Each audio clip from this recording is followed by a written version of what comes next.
Good morning. Today is December 18th, 2024. This is the Commissioners' weekly meeting. I'm Eric Blank and Commissioner Plant.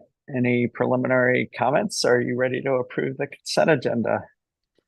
I would vote to approve the consent agenda. Commissioner Goman. Good morning. I would also vote to approve the consent agenda. As would I. Proceeding number 24AL-0509TR, Mr. Gramlich, Explorer Tours and Red Rock Shuttle. Hi, Commissioners. This is Vanessa. Mr. Gramlich was having trouble logging into Zoom. He's trying to call in now. I don't know if you want to give him a few minutes or move on. Sorry about that. We're gonna move on. We got a 3-hour meeting today, so we're not messing around. Proceeding number 24A-0486R, Mr. Farrell, Dr. Fishaber. Yes, good morning, Commissioners. This is Alan Farrell with Rail Transit Safety Section, and I'm here today for any discussion on proceeding number 24A-0486R, which, if you're ready, I'll now address. Yep. BNSF Railway Company submitted an application to replace flashing lights, gates, bells, and signal bungalow and to upgrade the track circuitry from motion detection to constant warning time for a crossing at County Road 60 near Lynn in Las Animas County. BNSF desires to make the change because the equipment at the crossing is of an older variety, and BNSF no longer has spare equipment in the event of a failure. BNSF plans to update the track circuitry from motion detection to constant warning time in order to provide a more uniform warning time for motorists. BNSF states that most recent traffic volume at County Road 60 crossing as of 1996 is 1,600 vehicles per day. 3% of this traffic volume is estimated to be heavy vehicles. No school buses use the crossing. The posted speed limit was not provided in the application. There were no 5 or 20-year traffic volumes provided. There are currently 10 trains per day as of 2019 that use the crossing at a maximum timetable speed of 45 miles per hour with no anticipated changes in train volume in the future. There has been one property-only accident at the crossing since 1975, occurring in 1996. BNSF estimates the cost of the project at $427,188. BNSF will cover 100% of the costs for the project. And BNSF proposes to start the project on March 31st, 2025, and BNSF will cover and anticipates being complete with the work by November 30th, 2025. There were no interventions filed in this proceeding. Unless you have questions, I have a recommendation. If you can jump to your recommendation, that'd be great. Thank you. Staff recommends the Commission deem the application complete, grant the application and require BNSF to inform the Commission when the crossing has been upgraded, and require BNSF to file the updated National Inventory Form in this proceeding by November 30th, 2025. Commissioner Plant. I agree with the recommendation. Commissioner Goman. I also agree. As do I, and that can be an ABC order, deeming the application complete and granting it and requiring the filing of the form. Thank you. Is Mr. Gramlich out there, or Ms. O'Neill? Are you somehow? Oh, Dr. Fishaber. Are you taking over for Mr. Gramlich, or are we moving on to the rules? I don't see Mr. Gramlich on, so I assume we're moving on to item 4. Yep. Let's back to the Wayside detector systems. Dr. Fishaber. Yes, good morning, Commissioners. With the temporary rules that we put into place, we missed the word general in 2 places that needed to be part of the rules. They're part of the statute. So 7332A2 now states the general location of wayside detector systems, and 7332A4 now says that it's a general description of how each wayside detector system is used by the railroad to promote safety. Everything else in the red lines is the same as last week. So if there's no questions, I'm ready for a recommendation. I think we can guess your recommendation, but we'll take it anyway.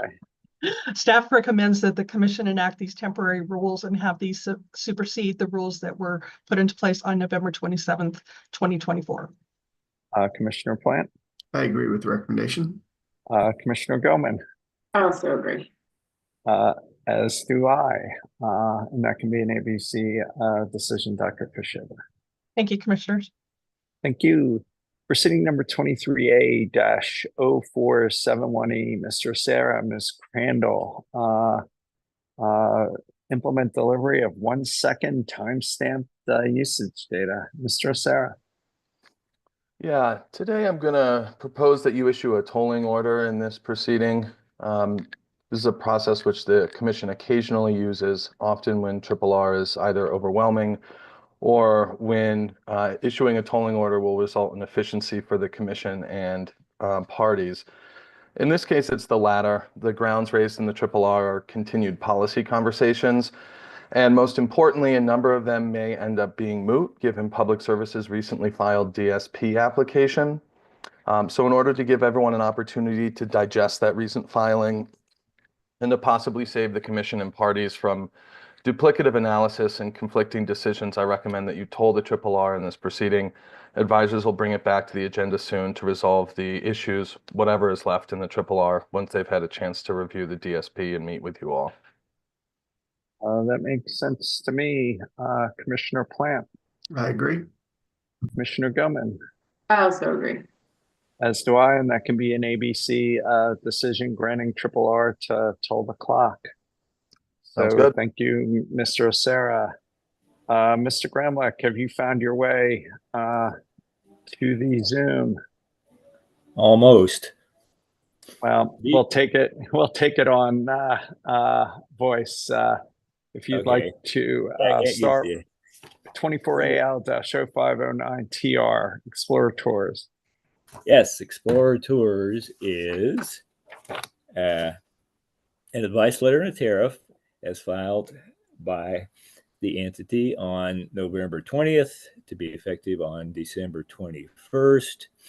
The certificate 55962, it's operated and was issued since December of 2019 and provides for various sightseeing, scheduled, and shuttle service between points in the metro area. And one of the main ones it serves is to and from the metro area and Red Rocks. Mountain Star is also registered as a luxury limousine with the PUC, and with that they can provide charter service anywhere in the state, and there's no rate regulation. In this case, Mountain Star is filing a tariff to decrease the fares for shuttle service between certain locations and to add 2 new locations.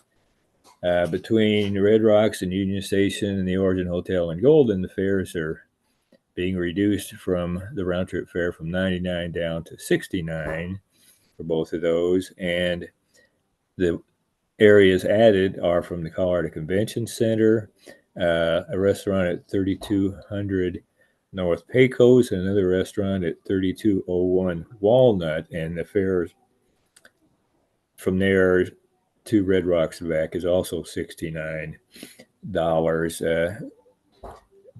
Explorer Tours transported about 4,200 passengers in 2023, as shown by its annual report.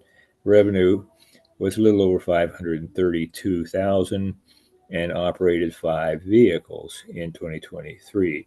As these are either reductions or new services, the financial justification is not required, and I do have a recommendation. That'd be great. Would be to allow the proposed changes in the tariff to become effective by operational law on the proposed date, which is December 21st, 2024. Commissioner Plant, I agree. Commissioner Goman, I also agree. as do I. And then if you can jump to proceeding number 24A-0530 CPETA Sunlight Mountain Resort. Mr. Gramlich. Yes, still here, not visible, but I'm here. And this one is Sunlight Mountain Inc., DBA Sunlight Mountain Resort, has filed an emergency temporary authority application. Was submitted on December 5th to provide service between various locations in Glenwood Springs, mainly hotels, to and from the ski area. And an ETA doesn't require any notice, so it can come up fairly quickly. Rule 6204 does require that any applicant requesting the emergency temporary authority has to show there's some sort of an emergency need for the service. And kind of a quick background here, because it's sort of involved. The Ski Sunlight Inc. was the carrier that operated certificate 53829 since December of 1995. And it basically was the same authority. But as I was doing the project in the past year on contacting carriers that had what seemed to be outdated tariffs that needs to be refiled, I contacted the manager of Ski Sunlight. He said yes, he would refile the tariff, but he retired before that was completed. That was in September. And in November, I contacted another employee of Ski Sunlight who was also going to file the tariff, but that never occurred either. But during these conversations, I noticed that the insurance was in the name that was on the file with the PUCs in the name of Ski Sunlight Inc. But the corporate name now is just Sunlight Inc. But I believe it was just a name change, not a corporate change. And subsequently to that, the insurance carrier filed the appropriate form to cancel the insurance, and that was filed on April 2nd, and the insurance was canceled on May the 2nd. And then subsequent to that, through the usual procedure, this certificate was revoked on June 18th for no insurance. After that, then in June and October, I was contacted by the director of operations from Sunlight Inc., and we discussed filing an application for the new authority, since at this time they didn't have any. And finally, on October 29th, I was contacted by the CEO, who did, we discussed that she did file the permanent application on November 13th. That's on the agenda, the next agenda of December 30th, but it does take sometimes a week to 10 days after that for the carrier to meet all the compliance. So in discussions with her in regard to that, she decided to file the emergency temporary, which is for the same as the permanent. So it's just a lot of factors that all came together. And she did provide statements on what had occurred. And she had just started and wasn't really familiar with any aspects of filing applications with the PUC. And they will have to file the insurance in the new name, but I don't think that will be an issue. So after all that, I have a recommendation. If you could give it, that'd be great. Yes, it would be. I think they've easily shown that they need the temporary authority. So the recommendation would be to grant the emergency temporary authority as usual for the standard 30-day period. Commissioner Plant? I agree. Commissioner Gutman? I also agree. As do I, and that can be an ABC decision granting the temporary authority for 30 days. So thank you, Mr. Gramlich. Thanks. Proceeding number 24AL-0049J. I think Mr. Davis and Ms. Harper or Mr. Mendelson, if you could stand by, that'd be great. Yesterday, we had a 2-hour deliberation in this proceeding, the Public Service Company of Colorado Phase 1 gas rate case, and a full introduction and presentation from advisors and counsel. Although we resolved most of the issues yesterday, we decided to push 3 into today. And given our packed end of year agenda, I'm just gonna jump into the unresolved issues. The first one had to do with the cost of both short and long-term debt and whether we had a consistent approach regarding when to determine the debt costs, and as well as any other spillover impacts into other elements of WACC. As I understand it, in our prior decision, we set long-term debt costs at 4.27%, including a debt issuance in 2024, and a short-term debt at 5.81% based on 2023 costs. UCA filed RRR arguing that this was a mismatch on timing. I think all of us tentatively agreed yesterday that there was a mismatch, but we hadn't decided to whether to use consistent 23 or 24 cost data. So Commissioner Gilman, I think you asked for a little bit more time to look at it, and I'll just turn it over to you. What do you think about the costs of both short and long-term debt? Yeah, thanks. I could really go either way. I have to say, I don't feel incredibly strongly if we use 2023 or if we use the more recent. The thing I would appreciate is for them to match in time frame. Probably above the factor of if we use 22 or 24. You know, I mean, these rates change over time no matter what. So what they had in 23 is not what they had in 24. It won't be what they have in 25 or 26, you know. So, I mean, we're just kind of trying to pick something that I think is reasonably representative. And it seems to me setting the WACC at 7% is really the most important lever here, you know, and then just trying to figure out what's kind of the most reasonable representation. You know, I mean, probably if I were to look at it, I'd go with them both at the most recent time frame. I understand that kind of invokes then public services issue with the math related to the ranges for debt to equity ratio and the ROE. So there would probably be just a slight change that would be needed in the range of the equity ratios to make the more recent 24 values work. But like I said, I don't feel incredibly strongly. I think the 7% is the important thing to set. And so long as the time frame matches on both the debt, you know, we can take a look at what's the most appropriate way to get to a 7% WACC based on what you all think as well. I guess I felt the same way you do. I didn't feel strongly one way or another. I had a preference for the 2023 because it matched the historical test year. And I thought we could rely on both the long-term and short-term debt numbers that the company filed. So that was my preference. But like you, I don't feel strongly, again, as you say, as long as we lock in on the 7% WACC. So I don't know, Commissioner Plant, do you have a, do you care?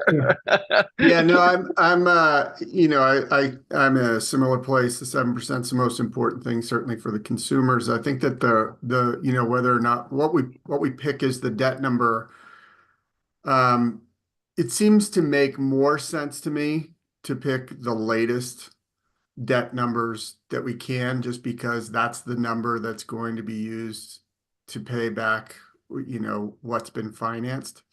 And, you know, I mean, it's, to me, it's not necessarily a matching issue when we're talking about 2023, because we're talking about paying it back, you know, on an ongoing basis.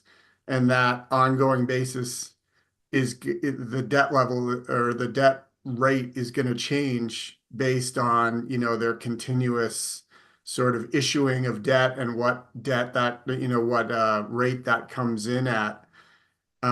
So it seems like the most accurate mechanism for us would be to choose the latest debt numbers, which would, I think, point to the short term of 4.18 and the long term, you know, based on their last issuance, which I can't remember exactly what the number was, but you know, that's going to give us the most accurate number for what their repayment costs are going to be. And that's going to change over time as they continue to issue debt and they continue to, pay for stuff. But the most accurate thing I think would be just to do that. And so I think, what that would then point to, again, keep the 7%.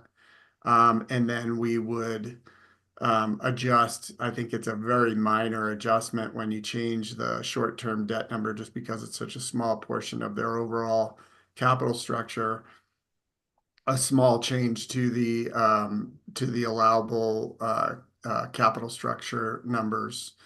And maybe, I don't know if Mr. Mendelson wants to come in and give us some insight into exactly what those Just numbers. before you do, Mr. Mendelson, I agree with both of you. I'm fine with where you're both headed. So the long-term debt's 4.27.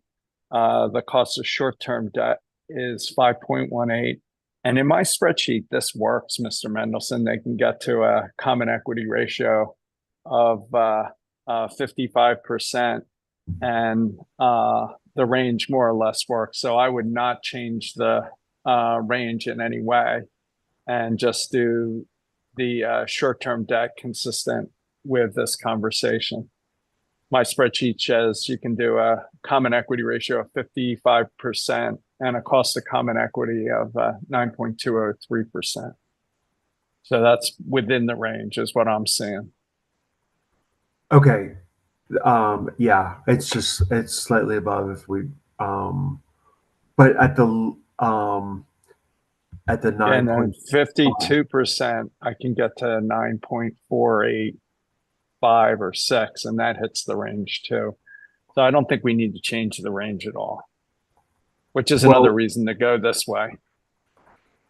In the order we approved, the commission approved a 53 to 55% equity ratio. So this would allow I see. Roughly 52 to 55. All right, so I'd be okay with that change. Is that what we did last time? No, we had the 53 to 55 last time, I believe. So, but it would be essentially in management's discretion to use up to the 55% to maintain their credit rating as they see fit. I think that's okay. I think that's what they're going to do. They're going to do the 55% anyway. Well, how about this? We'll give you flexibility in our discussion today to move the ranges around as needed and address on TBC, but 7% WACC is fixed. Would that work for you, Mr. Mendelson? Yes. Yeah. Okay. We'll draft something up to that order. Commissioner Plant, are you okay with that approach? Yes. Commissioner Gelman. Yeah, I am. I mean, I think what's important is it still results in a reasonable result here. And it would really be at the management's discretion as to how they operate within those ranges. So we can certainly adjust, I think, the equity ratio to make sure like a 9.5 ROE is possible mathematically. But of course, the company can determine as they move forward the best way to achieve that 7% with the two levers that they have. So I think it still results in a very reasonable result here. Does that give you what you need, Mr. Mendelson? It does. Yeah, thank you very much. All right, thank you. Second issue, maybe less agreeable, Commissioner Goen. It involves a $6.2 million cost associated with an LNG facility in Breckenridge. In RRR UCA questioned the inclusion of these LNG costs in the historical test year, recommending a disallowance of $5.9 million. Yesterday, Commissioner Gilman agreed with UCA and argued that the company didn't meet its burden to include these costs and rates. I guess I'd propose that I'd like to respond to your arguments from yesterday, and then turn it back to you to respond, Commissioner Gilman, and then Commissioner Plant, see where you are. And I just start off saying that I share many of your concerns, Commissioner Gilman, about the company's planning and other processes and the shortcomings. At the same time, however, even in retrospect, I'm not sure what the company could have done differently. Under a business as usual approach, the company may have already started construction on say, $100 million pipeline improvement to serve a few thousand new customers. I think we've made it clear that we may not look too favorably on that option.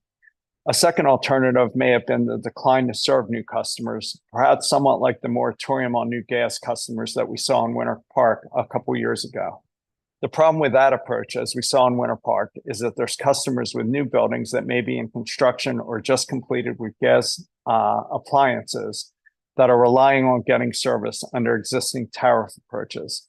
As such, this moratorium approach creates customer notice, reliance, and obligation to serve issues that are way beyond the scope here. Third, the company could have conceivably rolled the dice and hoped that the weather would be mild the last two winters, as it seems like it was. And I think, Commissioner Goman, in your comments, you found it significant that the company didn't need to rely on any of the LNG or CNG over the past 2 years. In Colorado, however, my understanding is we manage reliability to meet temperature extremes for the coldest day over decades. For me, it may have been imprudent to not put LNG up there, as the last thing we need is a depressurized gas system above 9,000 feet in the middle of winter. And maybe the peak design day standard may need to be relaxed, but I'm struggling to see how to do it here on RRR in a phase one rate case. Fourth, the company probably should have implemented a host of DSM and DR measures to manage demand. But the clean heat plan approval was recent, this whole field is new, and the programs are just getting up and running. So even though I share your frustration about the speed at which the company has implemented demand response, I think this is probably not a sufficient basis to support an imprudency finding on this case on RRR. I also do not see the facts of the situation as the place to take a novel and aggressive new approach to prudency, although I'm increasingly prepared to do that in the right context, but not here on RRR, where there is already a commission decision deeming the investment prudent. In some ways, I believe you're proposing that we substitute our judgment on reliability for that of the company. Going forward, I think our order in this case should state our intent to look at adjusting our tariffs in the upcoming phase 2 rate case and maybe elsewhere, considering these locational, obligation to serve, cost causation, prudency, and demand response tariff issues. To me, that would be a better forum, not on RRR here. So I'll stop there, give you an opportunity to respond, and then turn it over to Commissioner Plant. Well, thank you. Thanks for considering. Yeah, I mean, look, I appreciate that you recognize there likely were other options available. Part of the problem was, and I'm not saying this is definitively imprudent, I'm saying there's not enough evidence here to show that it was prudent. They did not meet their burden to show that it was. We don't really have any elaboration or evidence that they actually investigated any mitigation strategies to avoid this coming to what it eventually came to. You know, and I get your point on a moratorium certainly being inconvenient, being somewhat drastic. But the idea that the only way that could be implemented is with half-built buildings that we're expecting to get gas service, I think shows the absurdity of the planning here. It should be planned far more in advance to understand that you have a problem. Here, the shortfall is so massive. One could only assume this was years of development that are unable to reliably be served by the system here, that either went unnoticed or unchecked, or, you know, we just figured we'd come up with an expensive solution and stick all ratepayers with the bill here. And so it's difficult to understand why that would be the only moratorium solution. And that part of my issue is this should have been identified and understood, and mitigation begun much before the point where you get to half-finished buildings, and then your only option is to look at a moratorium. And it's just simply not in the record that any of that was looked into or taken seriously as an option to avoid, you know, a really significant expense to support, you know, what looks like a very small number likely of new customers and load in a fairly rural, small area. And I get that, I think you described the approach to finding that they didn't meet their burden of prudency here as novel and aggressive. I would also characterize the use of LNG in a very small town with, whatever it is, 8 or 9 tankers as novel and aggressive to solve a problem that probably should have been identified and understood and looked at far in advance. But there's also an issue that I really have with the fact that this is an O&M expense, and it is demonstrably not an ongoing O&M expense. The company has ceased that contract, and they don't expect to have those costs going forward. So I'm not sure how we justify having an O&M expense in rates that we very clearly understand will not continue past the model year. So that's probably just another issue I would bring up here. I guess for better or worse, and increasingly my view is worse, this commission has had a fairly a quasi-negligent standard on prudence, and to disallow an investment or to deem it imprudent required a fairly egregious showing of fact, whether Comanche 3 or Storm Uri. And I really sympathetic and think we may need to change it. But to try and do it on R, where there's already a commission decision underneath it, deeming it prudent, just seems like a mistake to me, especially with the reliability issues here. Is it your view that they should not have put the LNG up there? It's my view that there's no showing that the entire process and decision making that even led to that being the only option was prudent. That in a much more ideal sense, a company that is using ratepayer funds to pay for all of this would have undertaken a much more obviously prudent process and planning in order to get to the end result that we got to. And I don't think there's evidence in this record that this necessarily was a prudent process and therefore a fair end result for the ratepayers. Right, for me, that is not the approach the commission has used for the in the past to evaluate these decisions. But I guess this is over to you, Commissioner Plant, and we're gonna likely go whichever direction you take us. Yeah, I spent last night just looking back over the UCA testimony and also the transcripts and the discussion around this, as well as the company's responses, and also trying to understand what exactly is the threshold here. I mean, are we supposed to demonstrate imprudence, or are they supposed to support the prudency of their investment? And I feel like neither one of those actually was accomplished, because there was not a response to a variety of questions that I think Commissioner Gilman has gone through at length, and with that, I think we're left with the question of, do we just assume prudency and grant the ratepayer recovery, or do we assume imprudency? And I think that we end up falling somewhere in between. I don't think the company has provided the evidence and explanations that the commission would need to authorize inclusion of this cost in a test year, just from a lack of response and a lack of addressing this very, I think, pretty specific questions that were raised through the process. And so I would I would vote to support Commissioner Gillen's finding that they have not met the standard of prudency. I wish you guys had done this in our initial deliberation and not on R, where you have a commission decision underneath it already deeming it prudent.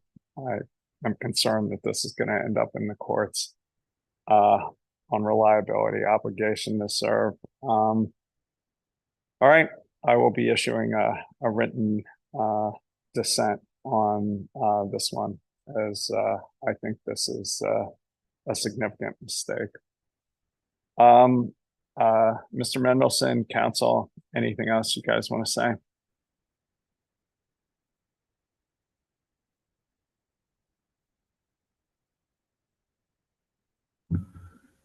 I apologize. This is not my issue. Perhaps Mr. Davis could respond a bit. Ms. Harper, Mr. Davis, anything else to say before we move on? Not from council. All right. In our the last issue is in our prior decision, we agreed with the company that the private LTE projects meets the definitional requirements of plan health for future use, but expressed concern about the extent of future costs and the allocation of costs between the electric and gas system. UCA and its RRR argued that the record supports removal of this $3.5 million from the rate base for plan health for future use, and Commissioner agreed yesterday. For me, this one is way less fraud, as it doesn't involve reliability, the obligation to serve, or the prudency of previously incurred expenses. I generally thought the company met the requirements of plan health for future use. But unlike the prior issue, where I thought there were major spillover impacts, I don't really feel strongly here. Commissioner Plant, where you at? Yeah, I mean, I think that there was a demonstration that the LT, would be used for the management of the gas system, and I think that it's also clear that there are electric system applications as well, and I think what we asked them to do is to identify the split between the electric and the gas in the next electric case. But I mean, I think to say that there's not, a justification for this application within the gas system, I think that I don't see any evidence of that. I think that there are, very specific and valuable applications within the gas system. So maybe I think that's a 2-1 decision to deny the RRR request. Do you want to respond to Commissioner Plant, Commissioner Goman, or would you like to write a dissent on this one? Yeah, no, I'll probably write it as dissent, but just to explain a little better. It's not my analysis that there is no use for this in the gas system, but rather that they haven't provided enough information for us to ensure that this is a prudent investment, and that we don't even understand what the project in total will cost, and haven't seen those cost benefit analyses to ensure this is actually better for customers in the long run. So going back to something I know the chair has mentioned on different occasions, that a determination of a need for something may actually be based to some degree on its cost. And while this could be useful and needed for the system at one cost, if we get 5 years down the road and actually understand the full cost of the system, which I will point out, I don't think we understand when we will know the full cost of the system and the implementation, we might decide that that's a cost that is not appropriate, for the benefits that it's providing to the system. So that's a lot of my hesitancy here, not on kind of the accounting squabble, but really on if we put this in rates now without actually understanding what this end result is building to in terms of cost for customers, that could be quite odd in years when we much better begin to realize the full cost. What if we don't like the full cost at that point in time? And of course, we could take action at that point in time in terms of what goes into rates.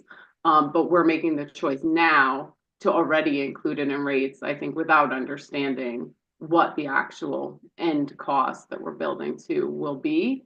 And therefore, if that end result actually looks like a prudent decision to make for ratepayers or not.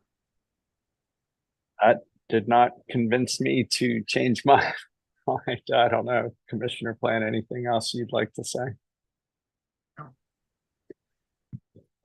Sure don't want to switch your position on these two issues.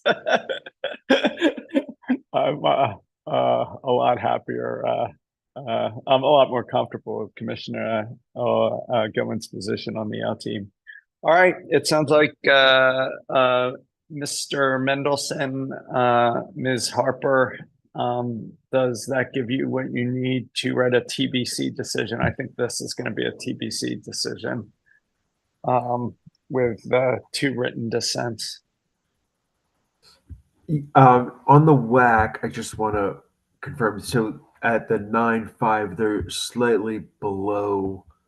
They're at about 51.9% equity ratio. Just, I think that's fine. It doesn't have to get to both ends of the range for me. And they're going to do the 55% common equity on this record. So it doesn't bother me.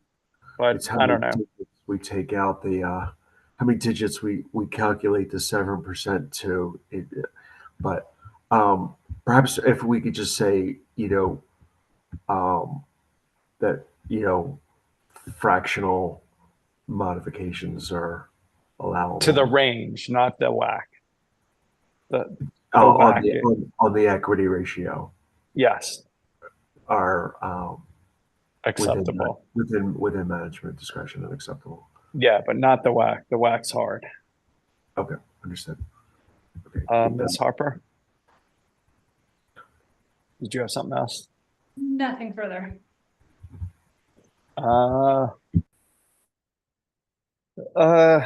right. I need to pull back up my agenda. What's next?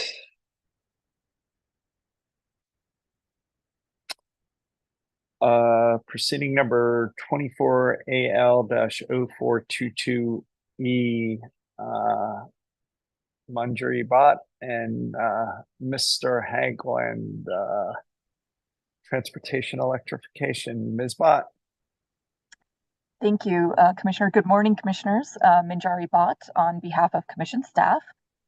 This advice letter is a public service filing to raise the rates of its transportation electrification program adjustment, also known as TIPA, effective January 1st of 2025. The Commission approved public service TIPA rider as part of the company's initial transportation electrification plan in 2021. This adjustment to the TIPA reflects the company's expected 2025 expenditures approved in the company's second TIPA, which covers the years of 2024 to 2026. Every year, the company makes an October 1st filing to set TIPA rates beginning on January 1st. These rates are set to recover the forecasted TIPA revenue requirements for the full calendar year, net of any true-ups from over or under collection in the previous year, and adjusted for the company's equity performance incentive mechanism, known as PIM. The filing before you today sets TIPA rates to collect approximately $35.8 million in 2025, an amount that reflects Public Service's 2025 forecasted TIPA revenue requirement, as well as an addition of the company's now discontinued equity PIM award amount, and adjusted for a true-up adjustment due to overcollection in 2023 equaling $922,375. Under this advice letter, the company calculates that residential ratepayers on Schedule R will see an increase in the TIPA of approximately 31 cents per month, about a 0.32% increase on the average bill, and an average small commercial bill increase of 40 cents per month, about a 0.33% increase on the average bill. Staff reviewed all calculations related to the company filing and found the calculations to be accurate. I'll pause here for any questions, or I can proceed to a recommendation. Yeah, if you can go to your recommendation, that'd be great. Great. Staff recommends the Commission allow Public Services Advice Letter to take effect by operation of law. Commissioner Plant, I agree. Commissioner Goman, I also agree. as do I. Thank you, Ms. Bob. Thank you. Proceeding 24AL-0474E, Mr. Davis. Good morning, Commissioners. I'm Ron Davis of the Commission's advisory staff. This morning, I'd like to present the tariff filings for Public Service Company of Colorado's Transmission Cost Adjustment, or TCA, to take effect January 1st. The company actually made 2 advice letter filings for the TCA. So in addition to this proceeding, 474E, I'd also like to present the filing in 483. So that's energy water discussion items 4 and 7. Is that all right? Yes. Under advice letter number 1965, filed in 474E, Public Service filed 2 TCA tariff sheets tied to traditional transmission investment cost recovery.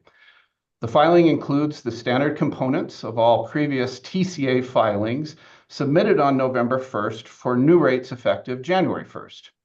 The revenue requirement for this traditional piece of the TCA is approximately doubling in 2025, and that's largely due to the construction of the Colorado Power Pathway. Under Advice Letter 1967, and that was filed in 483E, Public Service filed 3 tariff sheets to modify the what we generally call the terms and conditions of the TCA, as well as the same 2 tariff sheets filed in 474E, except that the TCA rates set forth on these sheets combine rates intended to recover both the revenue requirement for those transmission investments, as well as the 2025 costs of what are called distribution activities pursuant to Senate Bill 24-218. The bill impact for the full TCA rate, that is for both the transmission and the distribution spending, for effect January 1st, is approximately a 2% increase in residential customer bills and about a 1.7% increase for small commercial customers and approximately 1.5% for other commercial and industrial customers. The Colorado Office of Utility Consumer Advocate filed protests in both proceedings, requesting that the Commission set the matters for hearing and suspend the effective date of the TCA tariff sheets so that they do not take effect on January 1st. Trial staff of the Commission filed a protest, but only in 483E. Notably, staff does not request a hearing or the suspension of the TCA tariff sheets. In its protest addressing the TCA filing without the distribution costs, UCA states that it's concerned about whether the roughly doubling of the TCA is reasonable and justified by the documentation. UCA further seeks to examine whether all of the included projects have a CPCN or a Commission determination that no CPCN was required, to examine whether the cost of the projects have changed from what the Commission may have approved, to examine whether the overall rate increase is consistent with statutes and previous Commission decisions, and whether the increase in the TCA triggers significant concerns about affordability. In its response to UCA's protest on this transmission cost-only TCA, Public Service argues that the UCA failed to articulate any specific deficiencies or errors in the company's advice letter filing, and that none of the UCA stated concerns warrant suspension of the rate. Public Service notes that the Commission recently established the applicable standard for TCA cost recovery after recent litigation in a 2022 proceeding.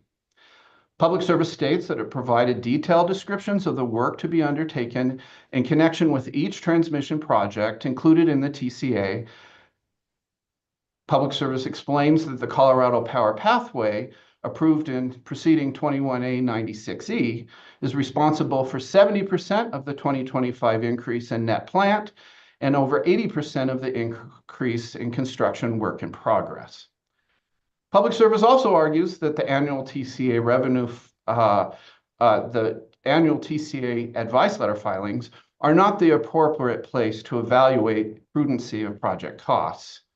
Public Service also reminds the Commission that when the company filed its TCA in November of 2022, trial staff filed a similar protest to UCA's protest here, and that it took the majority of the year for the Commission to approve cost recovery of the 2023 TCA revenue requirement, resulting in a mid-year TCA rate increase and necessitating collection of an annual increase over an only compressed period of time. Finally, Public Service states that allowing the proposed TCA rates to go into effect would not prevent the Commission from continuing to evaluate whether the projects included in the revenue requirement are appropriate.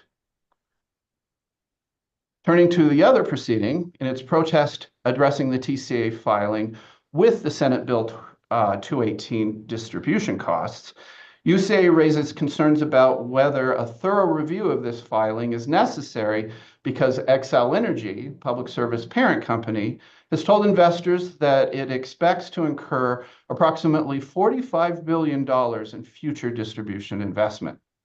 UCA questions whether the filing complies with the applicable statutory cap, which requires a 1.25% retail rate impact on an annual basis in 2025.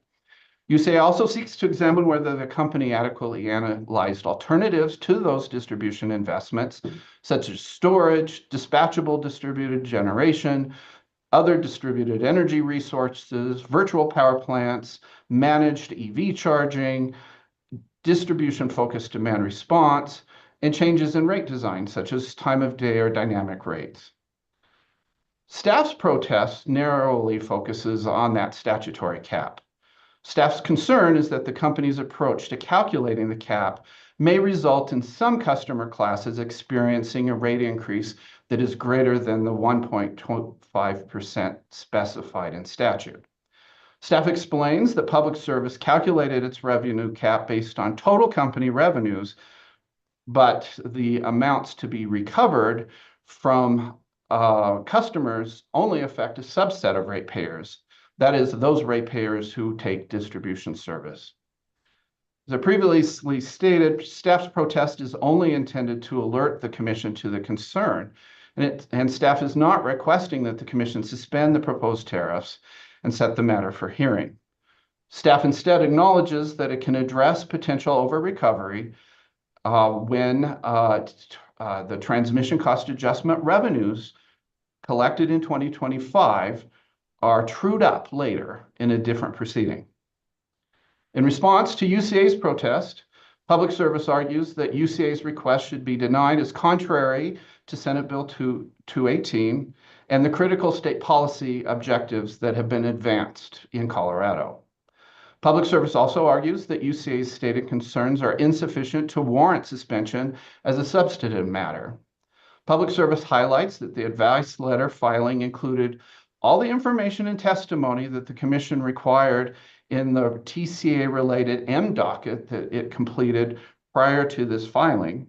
Public Service further states the Commission can address any issues with this filing through the review process that is required in April of 2026 in that decision from the M docket. Public Service requests that the Commission thus allow the company's proposed rates to take effect on January 1st. Public Service also reminds the Commission that the Commission had already established the specific requirements for this TCA filing, which the company asserts it has fulfilled, and that those requirements were, quote, for the very purpose of avoiding suspension of this advice letter and to meet the timing requirements of the bill. With respect to UCA's request to examine proposed expenditures more thoroughly, Public Service argues that UCA's concerns and considerations are properly within the scope of the distribution system plan that was filed yesterday in 24A 547E. Regarding UCA's and staff's voiced concerns about the implementation of the cap, Public Service argues that any required evaluation of the company's compliance with the cap can be conducted in that April 2026 reporting process. Public Service further argues that by specifying a limit on cost recovery via the rate impact cap, the bill itself limits the overall maximum amount of revenue the company may recover, but the statute is devoid of any further statutory qualification, such as distribution only for revenues or per customer class for impact caps. So the question before you is whether the TCA for effect January 1st filed in either proceeding should be allowed to take effect. I guess let's take the transmission one first.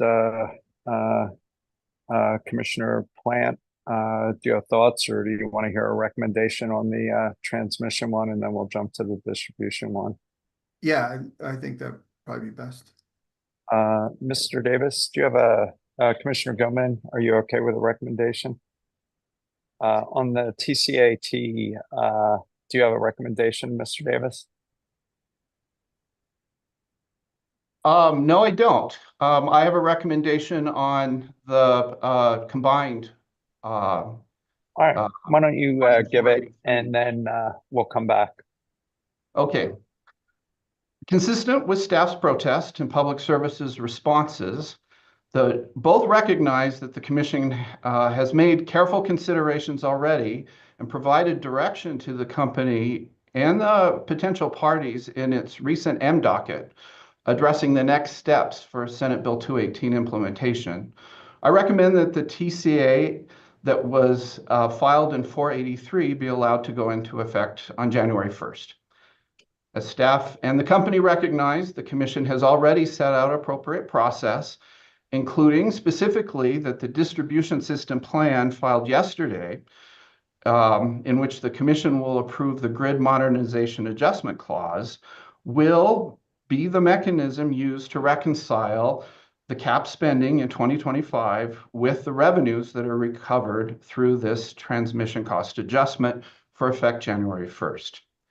Public Service is also correct that the Commission established these procedures for the very purpose of avoiding suspension at this time.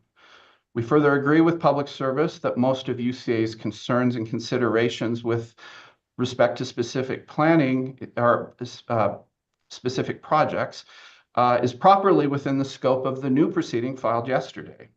The Commission and the parties have already expended significant time and resources to ensure that there are opportunities for further examination of this spending in future separate proceedings without disrupting the cost recovery mechanisms and consumer protections that were established in the statute. So my advice is that no further action is required and that this TCA filed in 483E be allowed to go into effect by operation of law. If that recommendation is adopted by the Commission, then what that means is that the TCA rates set forth on sheets number 142 and 142A filed in 483 are going to be effective on January 1st. So that means that the Commission should expect Public Service to withdraw the advice letter in 474E before noon on Friday of January 27th. I also think it would be important for the company to resubmit the material supporting the transmission cost elements of the tariff sheets filed in 474E in this 483E proceeding so that the full set of support for the rates are included in the same appropriate advice letter proceeding. So I guess I do have one hopefully friendly amendment to that recommendation, and would just say, although I'm very sympathetic to the concerns raised by UCA, well, first, I'm not looking to do anything on the TCA transmission. On the TCA distribution, although I'm very sympathetic to the concerns raised by UCA, given the statutory language, I would not suspend it. And that's the TCA filed in proceeding 24AL. 0483E and would do a written order providing guidance in 3 areas consistent mainly with the staff proposal. And would just say the following. First, the company continues to present us with distribution costs that are roughly double the amounts set out in the statutory rate impact caps. In addition to any commitment made by the company in its filing, I'd like to issue a written order that explicitly limits recovery through a future true-up process to the amounts in the statutory rate impact cap.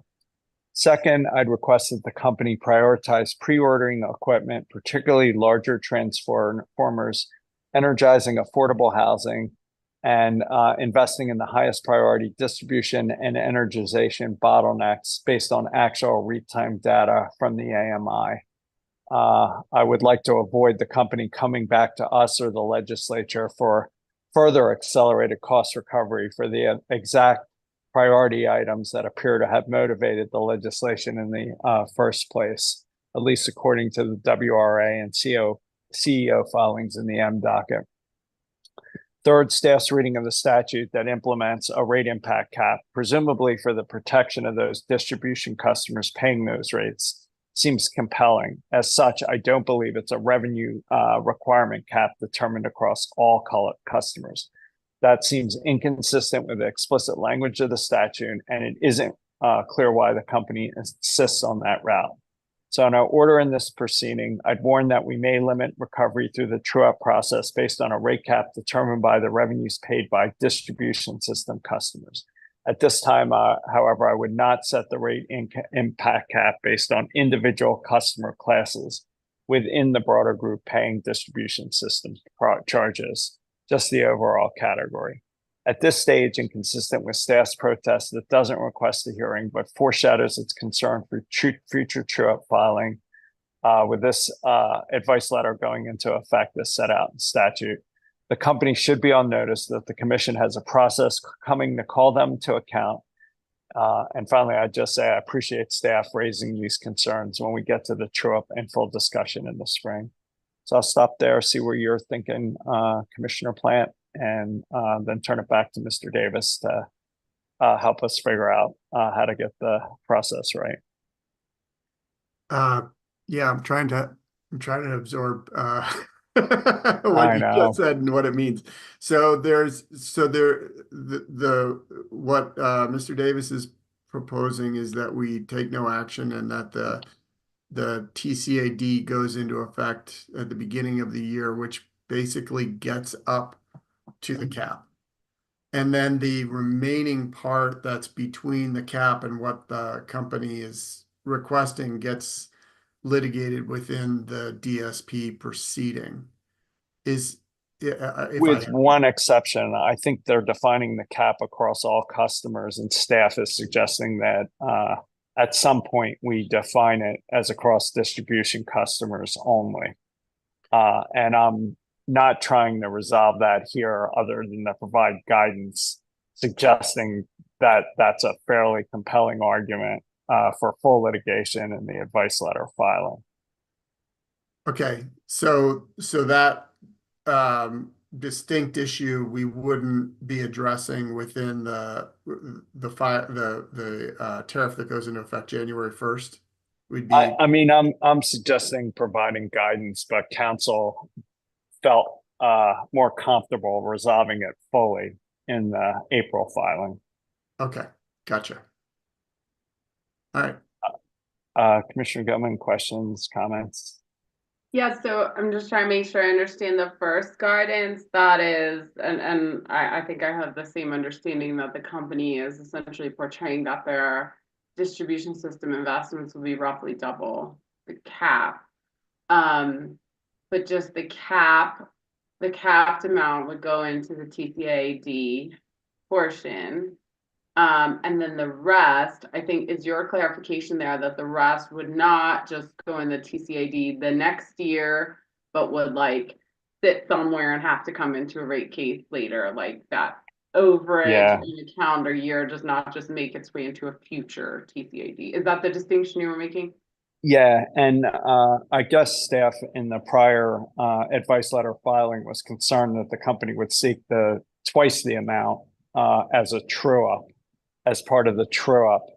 So staff and the company said they wouldn't do it, and I'm just trying to codify that commitment in our order.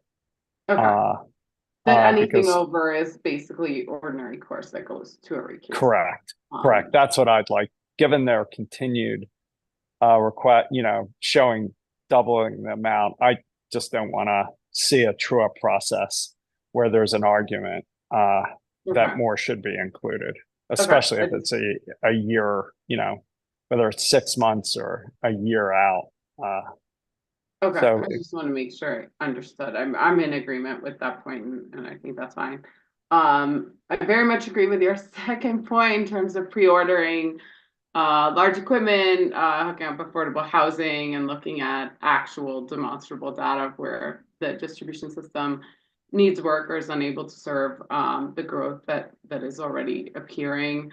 I certainly agree with your characterization that very much seems as though that was the main intent of the legislators. Yet when we saw initial filings, only a portion of projects were identified to be, of some of those flavors. So I agree with your sentiment. I don't know to what enforcement that has, just saying to prioritize, but I would agree with you. That seems very much in line with the statutory intent as I understood it. So perhaps some emphasis of that. And then I'm fine with the third point as well. So yeah, I'm fine with all of the recommendations. I'll turn it back to you in a second, Commissioner Plant, but Mr. Davis, does that give you a coherent path forward for a written order in this case? Yes, the written order would explain that the commission has allowed the tariff sheets to take effect by operation of law and would provide guidance in those 3 areas. Okay. Commissioner Plant, did you have anything else?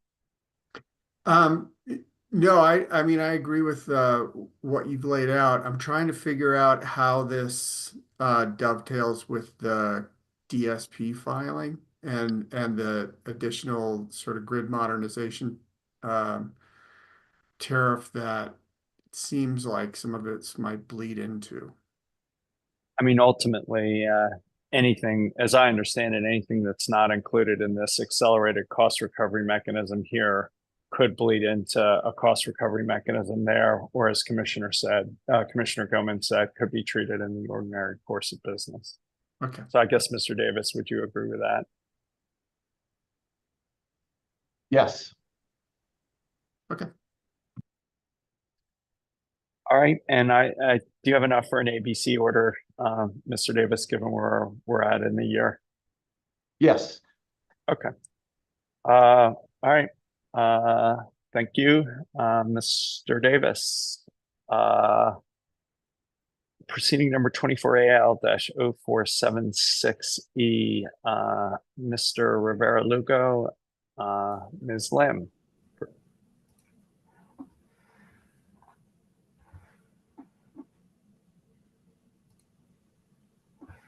Good morning, commissioners. I'm Ron Lay with your trial staff. I am filling in for Mr. Lugo this morning.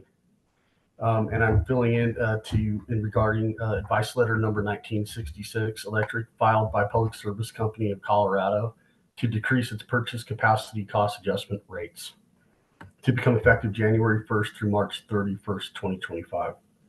The PCCA rate for residential customers will decrease by 0.00202 per kilowatt hour from 0.00537 per kilowatt hour to 0.00335 per kilowatt hour. The effect of this filing on the company's average typical residential electric bill is a decrease of $1.24 per month to $90.80, or a 1.34% decrease. The PCCA rate for small commercial customers will decrease by 0.00179 per kilowatt hour from 0.00451 per kilowatt hour to 0.00272 per kilowatt hour. The effect of this filing on the company's average typical small commercial electric bill is a decrease of $166 per month to $119.59, or a 1.37% decrease. You can pause now for questions or proceed to staff's recommendation. If you could go to your recommendation, that'd be great. Absolutely. Staff has reviewed the advice letter, the accompanying tariffs, and the work papers provided with no material issues found. Staff recommends the commission take no further action to allow this advice letter to go into effect by operation of law. Commissioner Plant. I agree. Commissioner Goman. I also agree. As do I. Thank you, Mr. Lay. Thank you. Proceeding number 24AL-0479G. Mr. Acera, Mr. Davis, the System Safety and Integrity Rider. Yeah, good morning again, commissioners. I'll be presenting this dispute over the advice letter that Atmos just filed. The dispute concerns what return the commission approved for Atmos's SSIR investments. As background, when Atmos filed its 2022 rate case, its SSIR program was set to terminate at the end of 2023. Atmos had proposed extending its SSIR program for a number of years, although in a separate proceeding, and in the rate case also proposed to roll into rate base some of the construction costs that had incurred under that program in 2022. The two proceedings were consolidated, and in the end, the commission authorized the SSIR program to extend for 2 more years, expiring at the end of 2025. Ultimately, the rate of return for SSIR projects was bifurcated. Those costs incurred prior to 2024 were afforded a WACC return plus a gross up for taxes, solely on the equity side. Those costs incurred in 2024 and beyond were allowed a return only at the weighted average cost of long-term debt, with no tax gross up. Atmos's filing is in accordance with this. UCA and staff filed protests to Atmos's recently filed advice letter. Staff argues that it is, quote, unclear whether the tax gross up was retained for the pre-2024 costs, and that it's not sure if the commission intended in the recommended decision to create different vintages of returns. UCA, for its part, argues that all costs recovered by the SSIR in 2024 and beyond, regardless of when they were incurred, should only earn a return at the weighted average cost of debt. Atmos's responses to both protests put the contentions to bed. It cites directly to the recommended decisions where the ALJ determined 1, the costs incurred prior to 2024 have enjoyed and will continue to enjoy a WACC return, and 2, that costs incurred from 2024 through the end of the 2-year extension would earn a return at the weighted average cost of long-term debt with no tax gross up. In short, Atmos's advice letter is exactly in line with what the commission approved. So I recommend that you decline the invitation to set this for hearing and allow the tariffs to take effect on January 1st, 2025 by operation of law. Commissioner Plant. I agree. Commissioner Goman. I also agree. As do I. Thank you, Mr. Acera. Yep. I think we've already done proceeding 24AL-0483, the TCAD. So let's go to proceeding number 24AL-0487E, decreasing the renewable connect credit. Mr. Bongiordana and Mr. Don. Good morning, commissioners. I'm Nick Bongiordina with trial staff, joined by Bill Dalton, also from trial staff. Public Service filed advice letter 1969 to revise the tariff for the voluntary renewable connect, or RC, subscription level bill credits. If approved, this advice letter would be effective January 1, 2025. The company is updating the RC credit component of the subscription. Under the proposal, the RC credit would decrease by 14.3% to 0.03871 per kilowatt hour in 2025. The decrease is due to the reduced cost of gas and therefore the avoided cost of renewables through this subscription. If approved, this would result in an increase in bill credits for customers, a decrease in bill credit, so an increase in bills for customers who are subscribed to the RC program across all rate classes. The proposed update is consistent with methods approved by the commission, and I will pause here to answer any questions, or I can provide a recommendation. We'd welcome your recommendation. Staff recommends the commission allow the letter to go into effect by operation of law on the proposed date of January 1, 2025. Commissioner Plant, I agree. Commissioner Gilman, I also agree. as do I. Thanks. Well, you're still up. 24AL-0523E, Black Hills, decreasing the energy payment rate. Back to you guys. Fantastic. Once again, Nick Bongiardino with trial staff, with Bill Dalton from trial staff. Black Hills filed advice letter 880 to revise the tariff for their energy payment rate, reflecting the avoided cost rate or average hourly incremental cost of electricity supply. This rate is applicable to cogeneration, small power producers, and some net metering customers. If approved, the advice letter would be effective January 1, 2025. The proposed energy payment rate is $0.01254 per kilowatt hour, which would be a 29.8% decrease from the current energy payment rate. Staff has reviewed the work papers used to determine the revised rate and concluded that the company's revised tariff sheets adequately reflect the 2024 hourly incremental costs. Happy to answer any questions, or I can provide a recommendation. Nope. If you could jump to your recommendation, that'd be great. Staff recommends the commission allow the letter to go into effect by operation of law. Commissioner Plant, I agree. Commissioner Gilman. Oh, sorry. Oh. We got to work on that. Our timing's off. I agree as well. And don't shut off your camera. You got 24AL-0527E. 22. I have 27E, Public Service Company, Part B of the Interruptible Service Option Credit. Good morning. I'll handle this. This is Bill Dalton, staff engineer. Okay.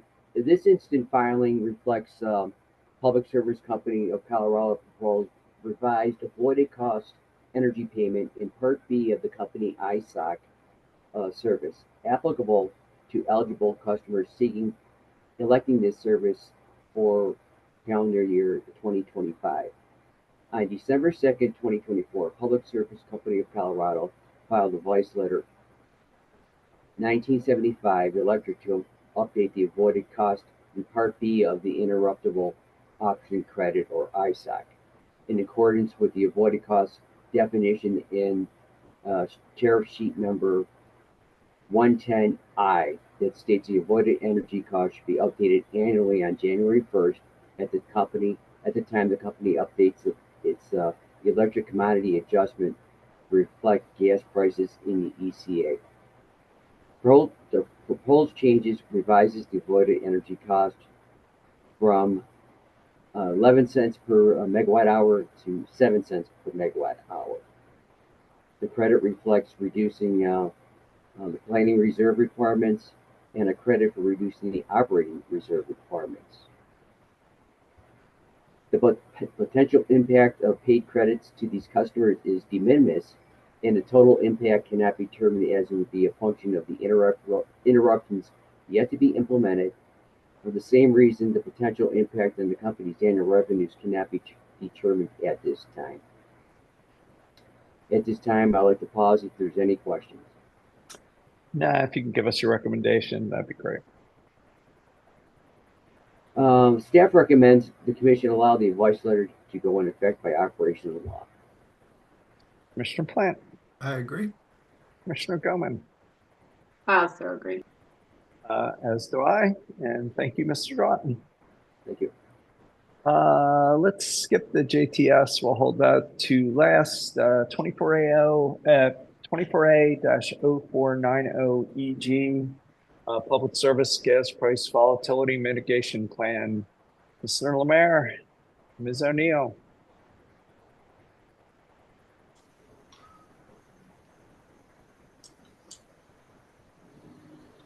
Hey, good morning, commissioners. Let me check my camera. There we go. There you go. Good morning, commissioners. My name is Patrick Lemaire. I'm with your Economics and Financial Analysis section. And I'm here to present Public Service Company of Colorado's Consolidated Gas and Electric Price Volatility Mitigation Plan, otherwise referred to as the GPVM Plan or just Hedging Plan. This application covers the next two hedging periods of July 1, 2025 through June 30th, 2026, and July 1, 2026 through June 30th, 2027. This consolidated filing combines the previously separate gas and electric hedging plans into a single 2-year proposal for your consideration. The company cites that consolidating these plans into a single 2-year plan enhances efficiency, aligns hedging strategies across operations, and reduces administrative burdens. The company filed its application on November 12th, 2024, and no parties have intervened in this proceeding. The plan is designed to mitigate customer exposure to natural gas price volatility during winter heating seasons while balancing program costs through a combination of financial and physical hedging strategies. Public Service does not make any money on the hedging plans, but passes the costs and potential benefits onto its ratepayers. As with prior GPVM plans, costs are recoverable through the Gas Cost Adjustment, or GCA, and Electric Cost Adjustment, ECA mechanisms.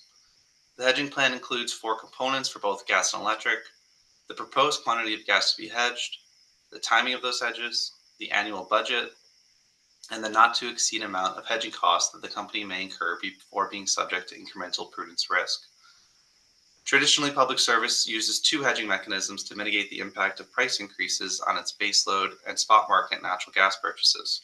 Specifically for both the gas operation, otherwise known as the company's local distribution company or LDC, and the electric utility, will both target a % of normal winter gas volumes for hedging through both gas storage and through financial hedges. These financial instruments are executed first and treat some of the baseload purchases as if they were purchased at a predetermined price through primary at-the-money or out-of-the-money call options. The second hedge is physical storage by purchasing gas, usually at the time of lower gas prices, like during the summer when demand is low, and then storing that gas underground for later use. The company employs both a seasonal and long-term strategy towards its hedging efforts.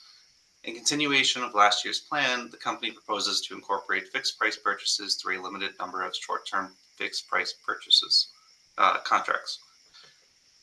With respect to the budget, the company proposes a new framework that would reflect a shift from prior years by using fixed dollar amounts rather than a framework that included flexibility for market fluctuations. The company also proposes modifications to its conservation messaging, triggering established. This conservation messaging was established after Winter Storm Uri. Under the revised approach, conservation messaging will be triggered only when 2 considerations are met. 1, the day-ahead gas price exceeds the GCA rate, and 2, it surpasses the gas price risk management plans, otherwise known as the GPRMP maximum threshold. This GPVM plan builds upon prior commission-approved filings and incorporates lessons from recent years. In previous heating seasons, hedging strategies successfully mitigated price spikes while maintaining costs for customers. For instance, during the 2022-2023 heating season, financial hedging offsets accounted for extreme market volatility, providing measurable benefits to customers. At this time, I will pause here or can move forward to my recommendation. If you can give your recommendation, that'd be great. Sure. Staff has reviewed all filings, attachment, and analysis provided by Public Service Company in support of its application. I find that the proposed GPVM plan is consistent with Commission-established rules and procedures for hedging plans. The proposed modifications to the budgets, hedging volumes, and conservation messaging represents a balanced and forward-looking approach to manage gas price volatility. Staff recommends that the Commission approve Public Service Company's 2025 through 2027 gas and electric price volatility mitigation plan as proposed. Commissioner Plant. I agree. Commissioner Gilman. I also agree. As do I. And thank you, Mr. Lemaire. I think that can be an ABC decision. So thank you. And I think I may have skipped proceeding number 24AL-0514G, item number 10, the Black Hills GCA. Mr. Duncan, can you take that on? Yes, I did miss it, didn't I? Sure.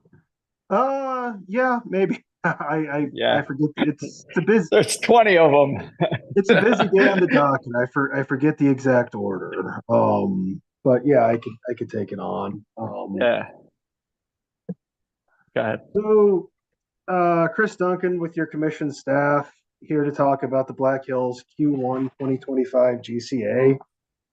Overall, Black Hills is requesting approximately $185,000 increase to their overall revenue for the quarter.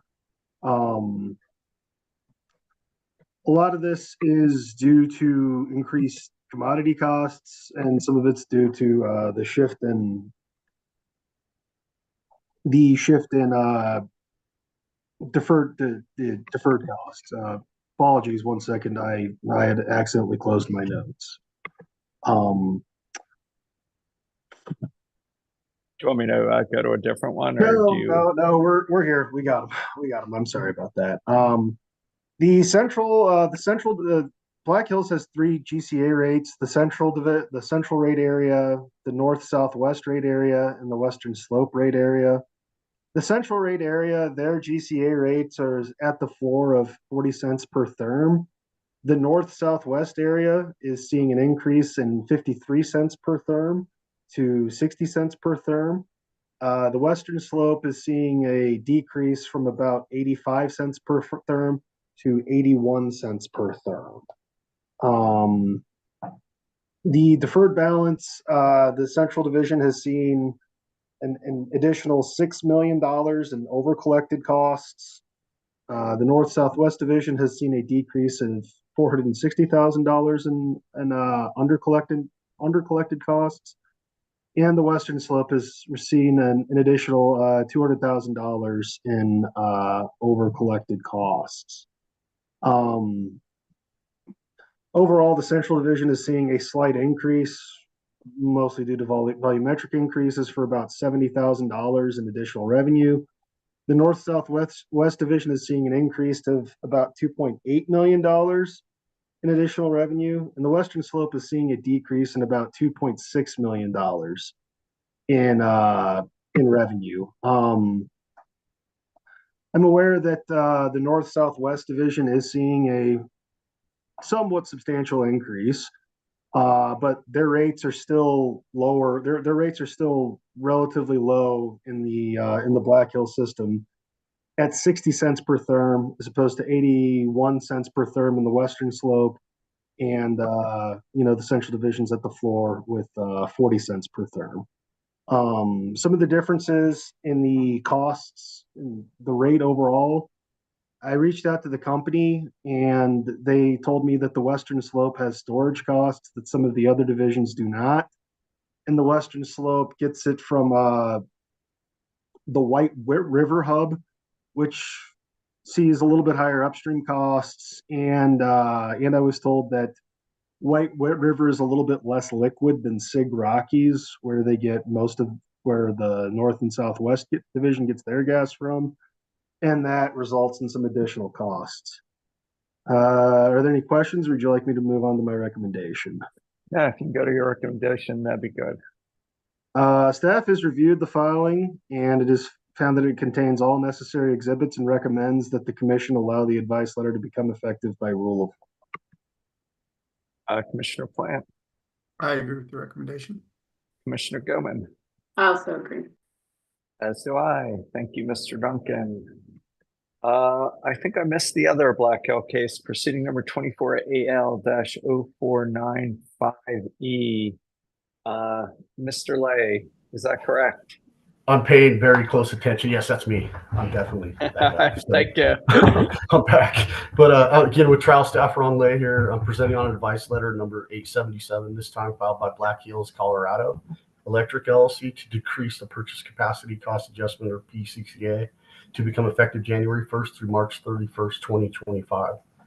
Based on the proposed PSCo rates, the average residential customer monthly bill will with an increased usage of with an average usage of 600 per kilowatt hours per month will decrease from 0.52 from 106.13 to 105.61, or minus 0.49%.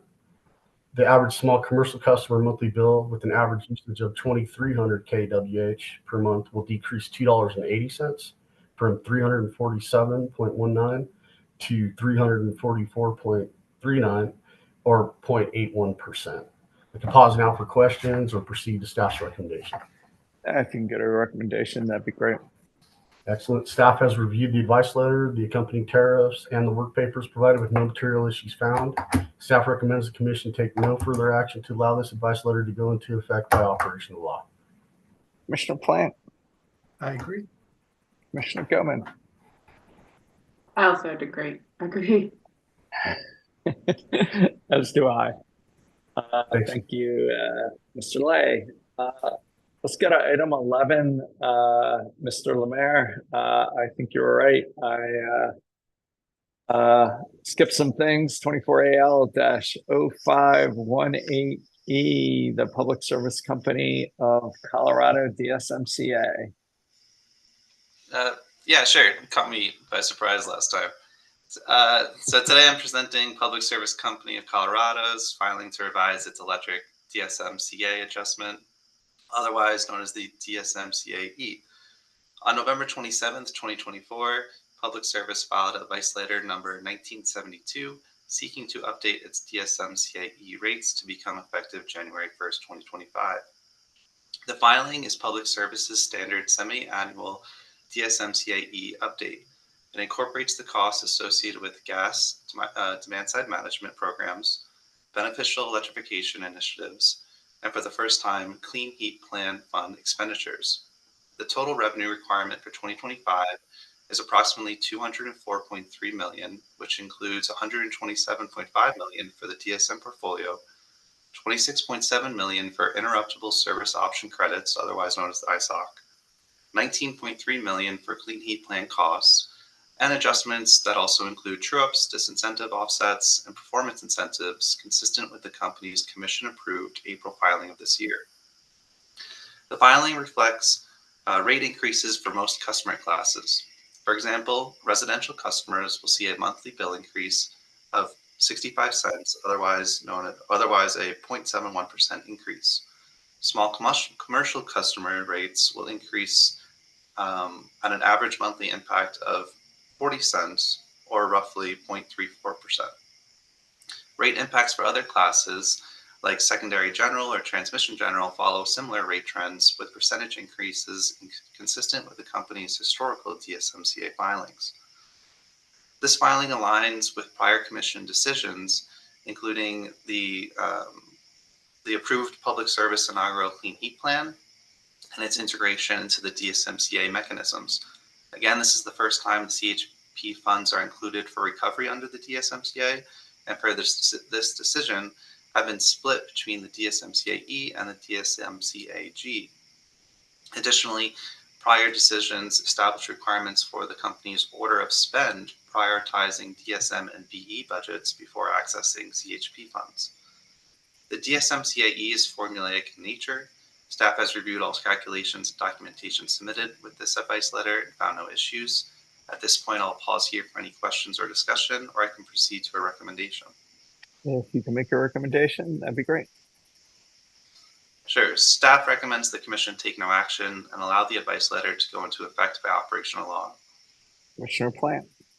Agree. Commissioner Gilman. Thanks, Mr. Lemaire. Yeah, I agree. I have one question for you. Now, given the inclusion of Clean Heat Plan and the DSMCA, and given honestly some of the issues we've already had with budgeting and looking back at what's been spent, in the DSMCA and issues tax costs. I know we've given some direction already, I think in the Clean Heat Plan decision with regard to kind of a clear accounting going forward of what funds were spent for what, in what order. And I just wanted to understand that the implementation of this, is it your view that what we have is sufficient for now, as we understand it, to kind of really properly be able to see what's going on in the DSMCA now that we have really an infusion of a lot more costs and different types of costs in there from the introduction of CHP?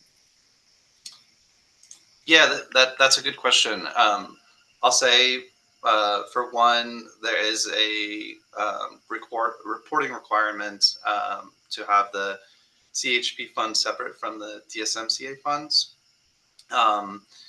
Whether the level of granularity there, I might actually punt to my colleague Eric Hagland, who I'm going to make him turn his camera on and speak more to the CHP just implementation as he led that effort.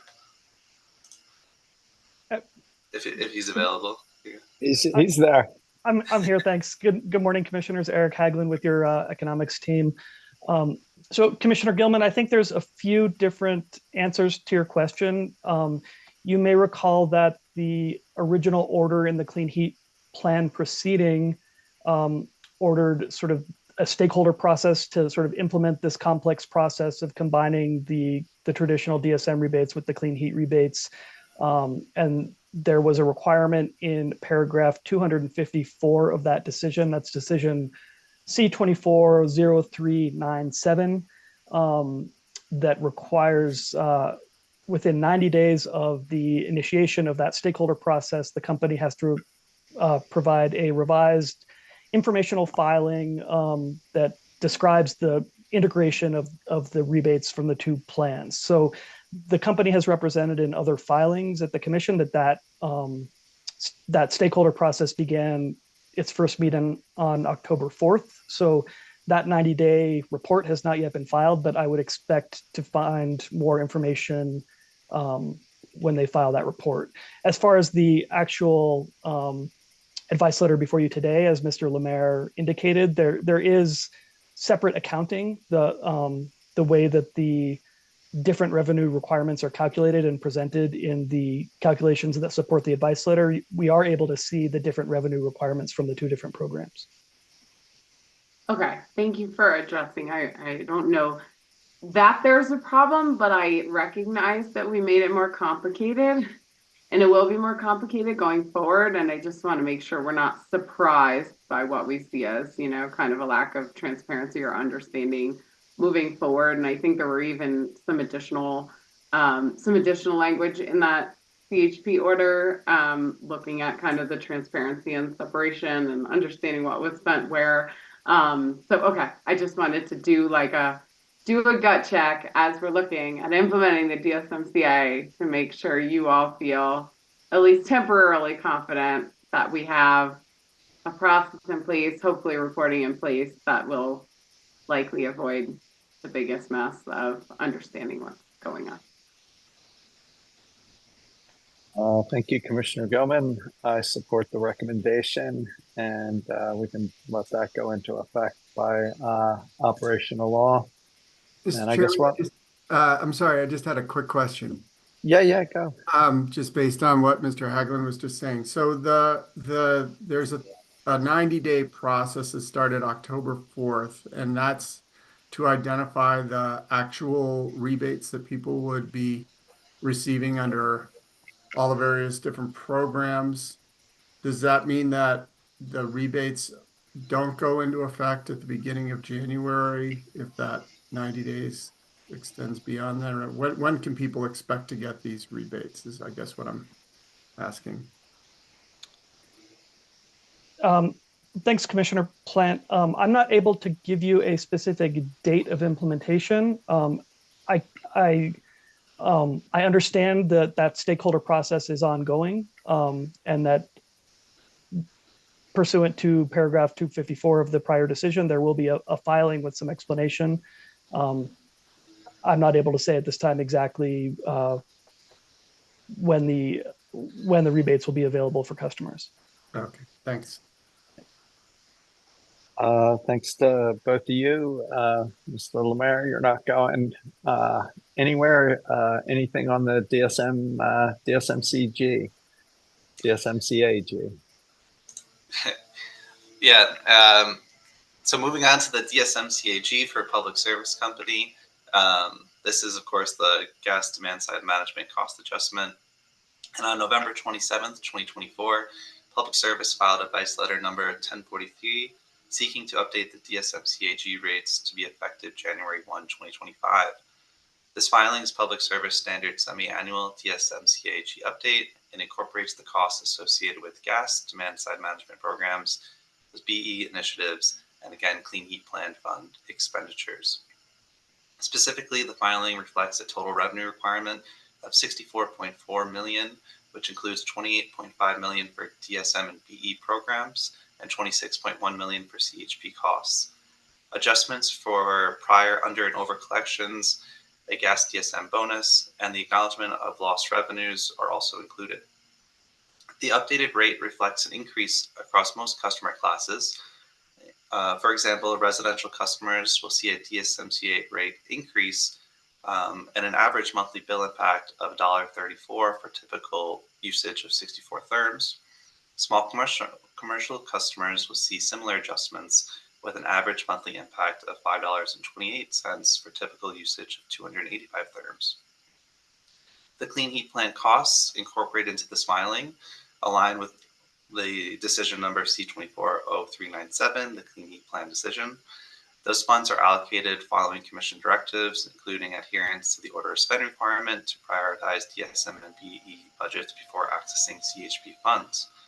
This filing complements the electric DSMCA CA update we just spoke of in terms of compliance requirements, process, and timeline considerations. The DSMCAG is formulaic in nature. Staff has reviewed all calculations and documentation submitted with this advice letter and found no issues. I'll pause here for any questions or discussion, or I can proceed to a recommendation. If you can proceed to your recommendation, that'd be great. Sure. Staff recommends the Commission take no action and allow the advice letter to go into effect by operation of law. Commissioner Plant? I agree. Commissioner Gutman? Also agree. As do I. Thank you, sir. I think we still have a couple more for you, but not yet. Not yet. Proceeding number 24AL-0520E, Public Service Company ECA adjustment. I figured it'd be you, Mr. Lay. Hello, how are you again? That's Ron Lay again with Commission staff, and I'll present on advice letter number 1973 in this case, submitted by Public Service Company proposing to revise the electric commodity adjustment or ECA factors for the first quarter of 2025 to be effective January 1st through March 31st, 2025. PSCo is requesting that the ECA factors for the first quarter of 2025 be increased 2% from the current residential rate of 0.02641 kilowatt per kilowatt hour to the proposed 0.02694 per kilowatt hour. Average residential customers' monthly bills will increase by 0.35%.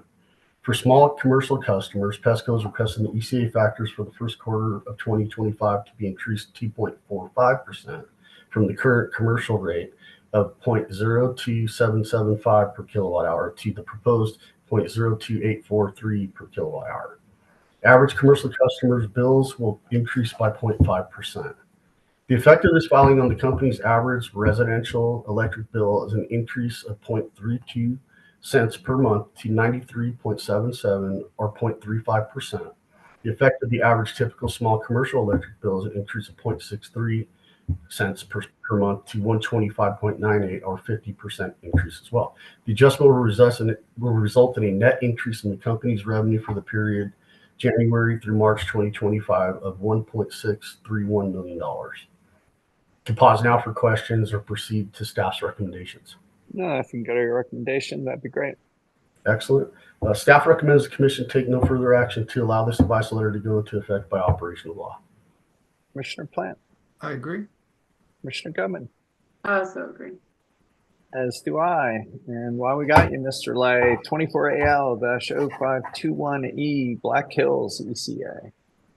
Very similar. Okay, so commission staff here again, Ron Lay, be presenting on the advice letter number 879 in this case for Black Hills Energy, Colorado Electric, to amend the electric commodity adjustment ECA factors for the first quarter of 2025 to be effective January 1st through March 31st, 2025. Black Hills is proposing an EC rate of 0.03714 per kilowatt hour for the first quarter of 2025. This represents an increase of 4.94%, or 0.00174 per kilowatt hour for all retail customers from the current rate of 0.03540. If permitted to go into effect on January 1st, 2025, the tariff revisions will increase the annualized revenues by approximately $4 million. Based on this proposed decrease, the average residential customer monthly bill under rate schedule RS1 with an average usage of 600 kilowatt hours per month will increase $1.10 from 106.13 to 107.23, or 1.04%. The average small commercial customer monthly bill under rate schedule SGS-N with an average usage of 2,300 kilowatt hours per month will increase $4.21 from $347.19 to $351.4, or 1.21%. I can pause now for questions or proceed to staff's recommendation. Nah, if you can give us your recommendation, that'd be great. Absolutely. Yep. Staff recommends the commission take no further action to allow this advice letter to go into effect by operation of law. Commissioner Plant. I agree. Commissioner Goldman. I also agree. As do I. Thank you, Mr. Lay. If Mr. Bongiardina, just want to confirm we did 15 and 16, 522E and 523E and 527E. I think we skipped 522. We did 23 and 527. All right. Let's do 522E. You and Mr. Dalton, capacity and energy payment rates to QFs. You're up. Great. Again, Nick Bongiardina with engineering staff.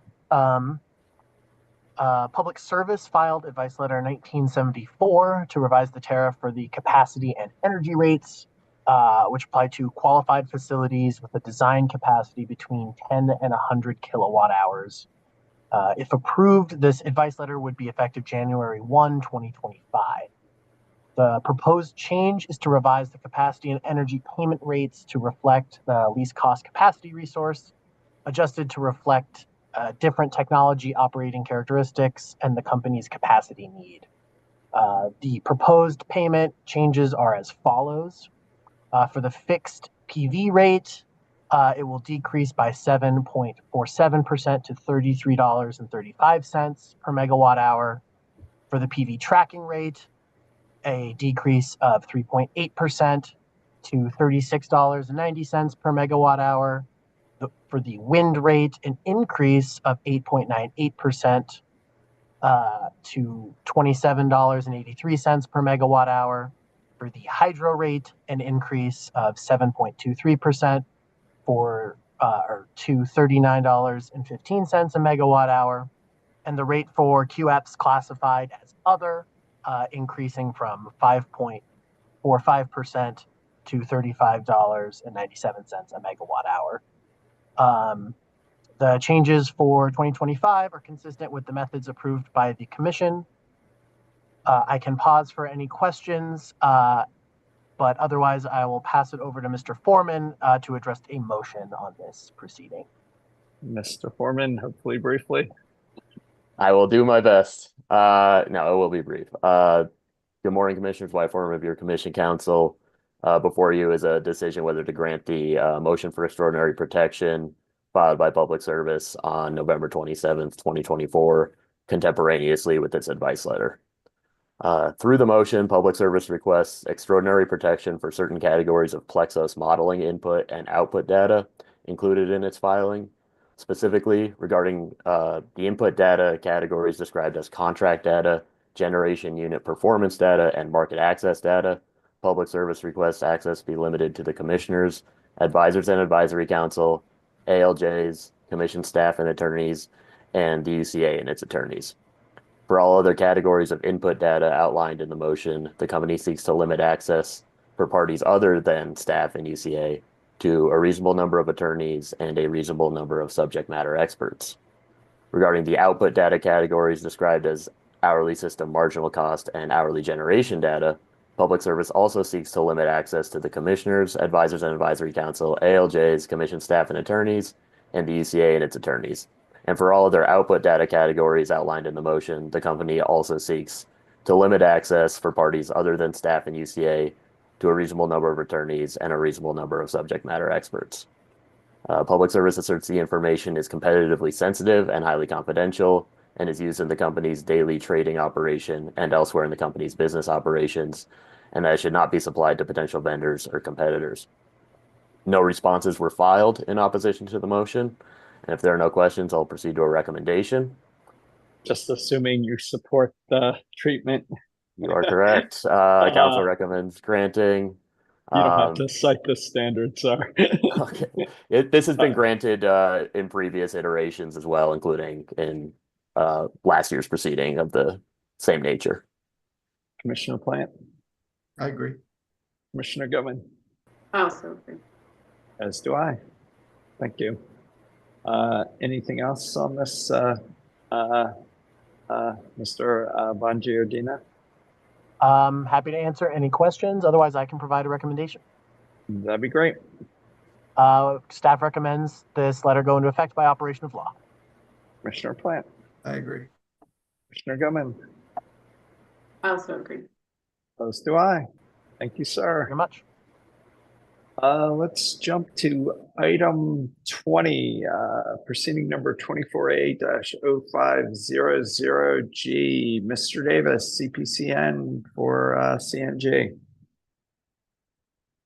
Thank you. I'd like to present Colorado Natural Gas's application for a certificate of public convenience and necessity for a new distribution mainline to provide additional gas service to Grupo Cementos de Chihuahua of America, or GCC.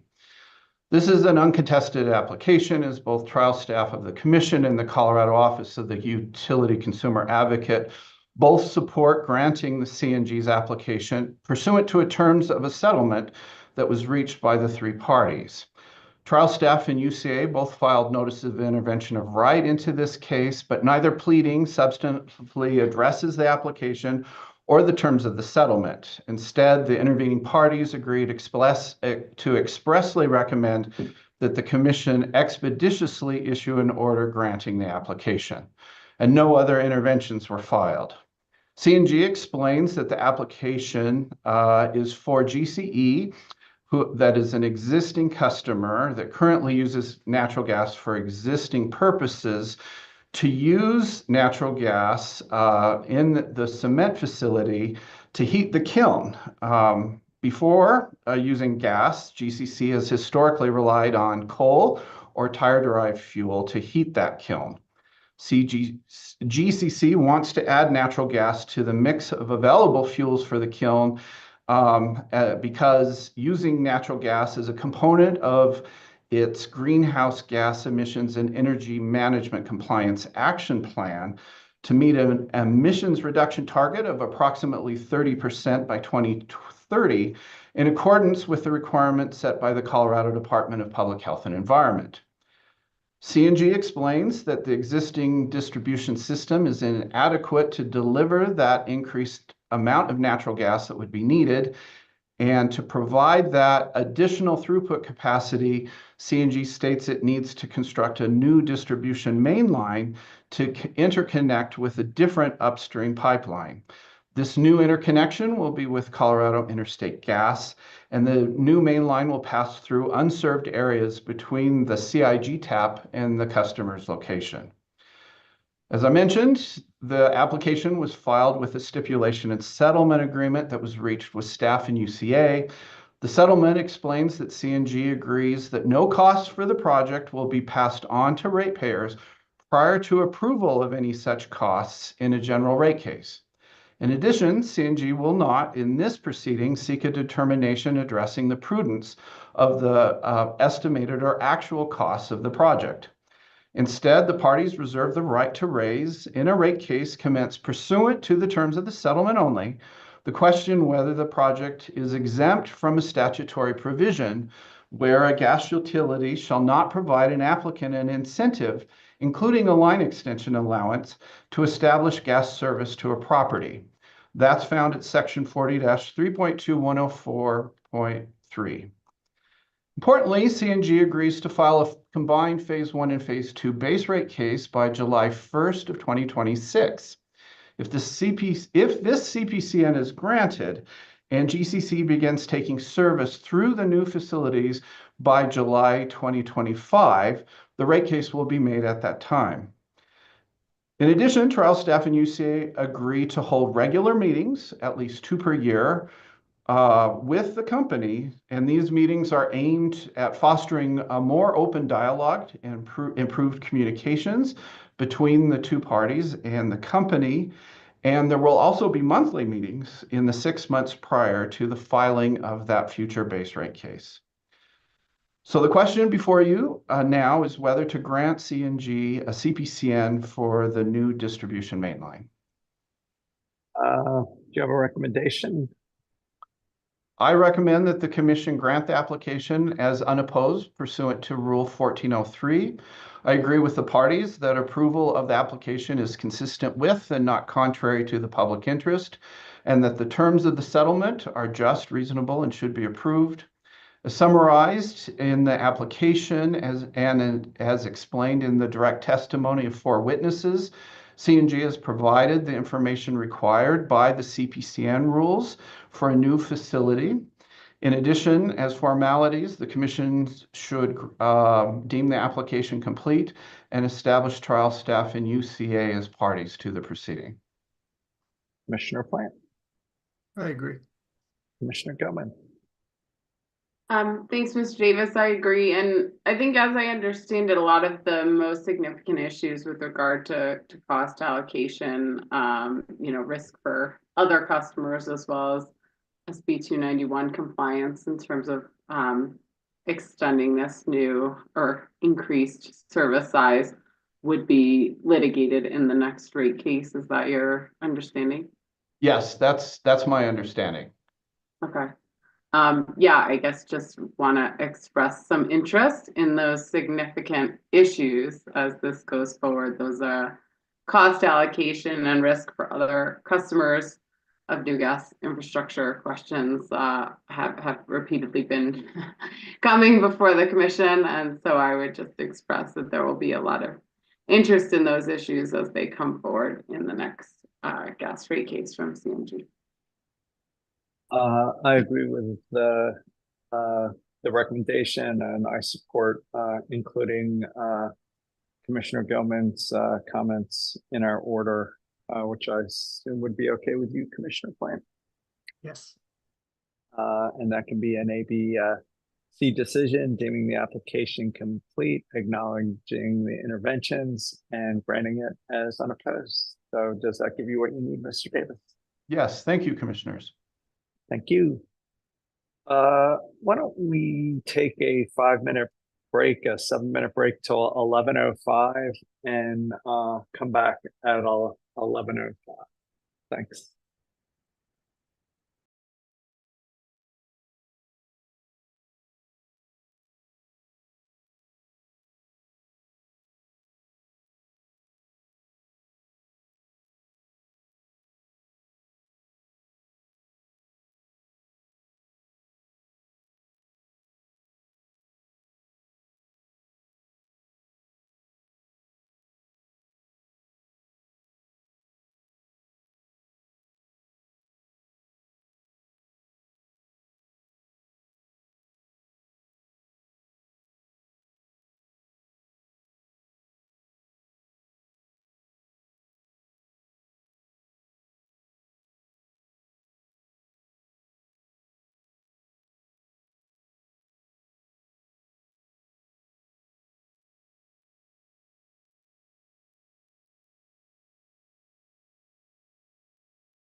All right, 24L-0528G, Mr. Lemaire, Mr. Haglund, Atmos Clean Heat Plan Recovery Rider. Mr. Haglund. Yes, I'll be taking this one, Mr. Chair. Good morning again, Eric Haglund from the economics team. Atmos Energy filed an application requesting a commission order authorizing the company to implement its Clean Heat Plan Cost Recovery Rider, which I'll refer to as the CHP rider, on less than statutory notice effective January 1st, 2025. The company provides proposed tariffs and a proposed notice as attachments to its application. The commission approved the CHP rider in Atmos's recently concluded Clean Heat Plan application, which was proceeding 23A0632G. The rider is designed to recover the commission-approved CHP budget over the course of the total CHP period, which runs through 2027. The yearly amounts to be recovered through the rider are specified in the commission-approved settlement agreement in that proceeding. Accordingly, Atmos proposes to set the CHP rider rates at a level to recover approximately $3.51 million in 2025. The proposed CHP rider applies a charge of 2.775 cents per therm on residential ratepayers and a charge of 2.146 cents per therm on small commercial and commercial ratepayers. Atmos estimates that this new charge will result in the following bill impacts. In the North Colorado region, residential bills will increase by 2.61% and commercial bills will increase by 2.75%. In the Southeast Colorado region, residential bills will increase by 3.09% and commercial bills will increase by 3.24%. In the Southwest Colorado region, residential bills will increase by 3.13% and commercial bills will increase by 3.46%. Regarding the noticing of Atmos's proposed tariff changes, the company requests the Commission's authorization to provide notice of the requested changes through 1, making this public filing with the Commission, 2, posting customer notice and the proposed tariffs on the company's website, and 3, publishing notice in the Denver Post for 2 consecutive weeks, beginning on December 22nd and December 29th. Staff has reviewed the application, the notice, and the proposed tariff revisions and considers them to be consistent with the Commission's decisions in Atmos's Clean Heat Plan proceeding. I can pause for any questions or provide a recommendation. We'd welcome your recommendation, or at least start with. Sure. Staff recommends that the Commission deem the application complete for purposes of Section 4E-6-109.5 CRS. Staff further recommends granting the application to authorize Atmos to file the attached tariffs on less than statutory notice. Commissioner Plant. I agree. Commissioner Gilman. I also agree. As do I. Thank you, Mr. Haglund, and that can be an ABC decision. Great, thank you. Proceeding number 24L-0540G, Ms. McGee, Atmos GCA.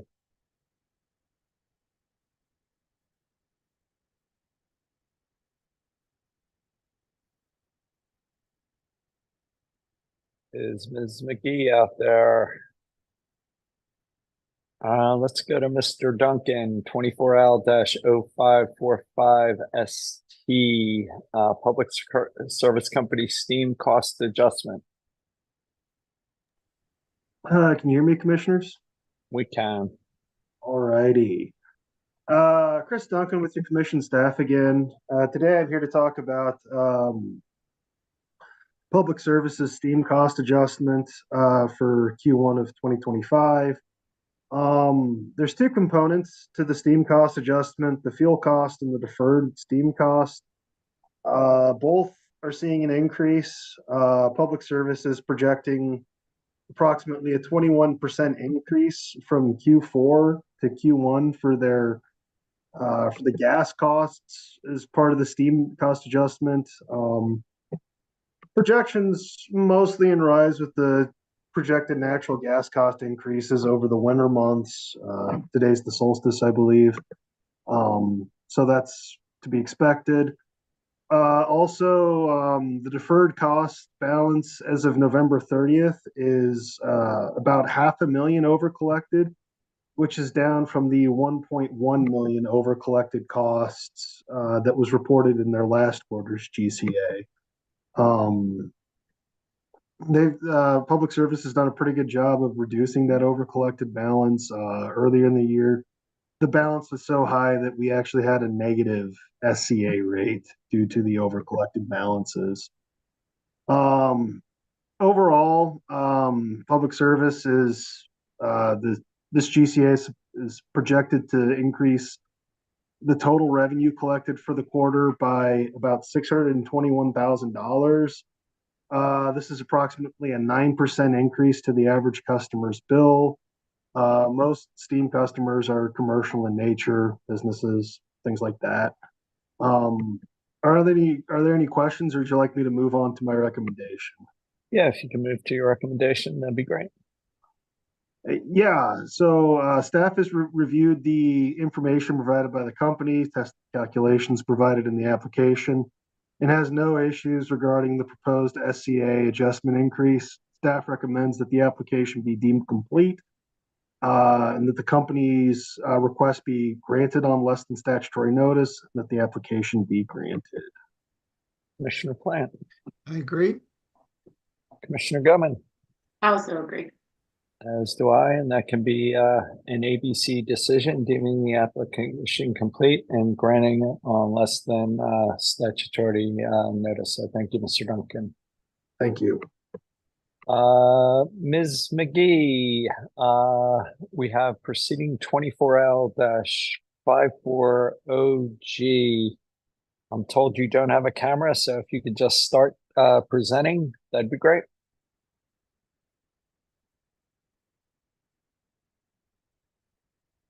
I can't hear you. I can't hear you.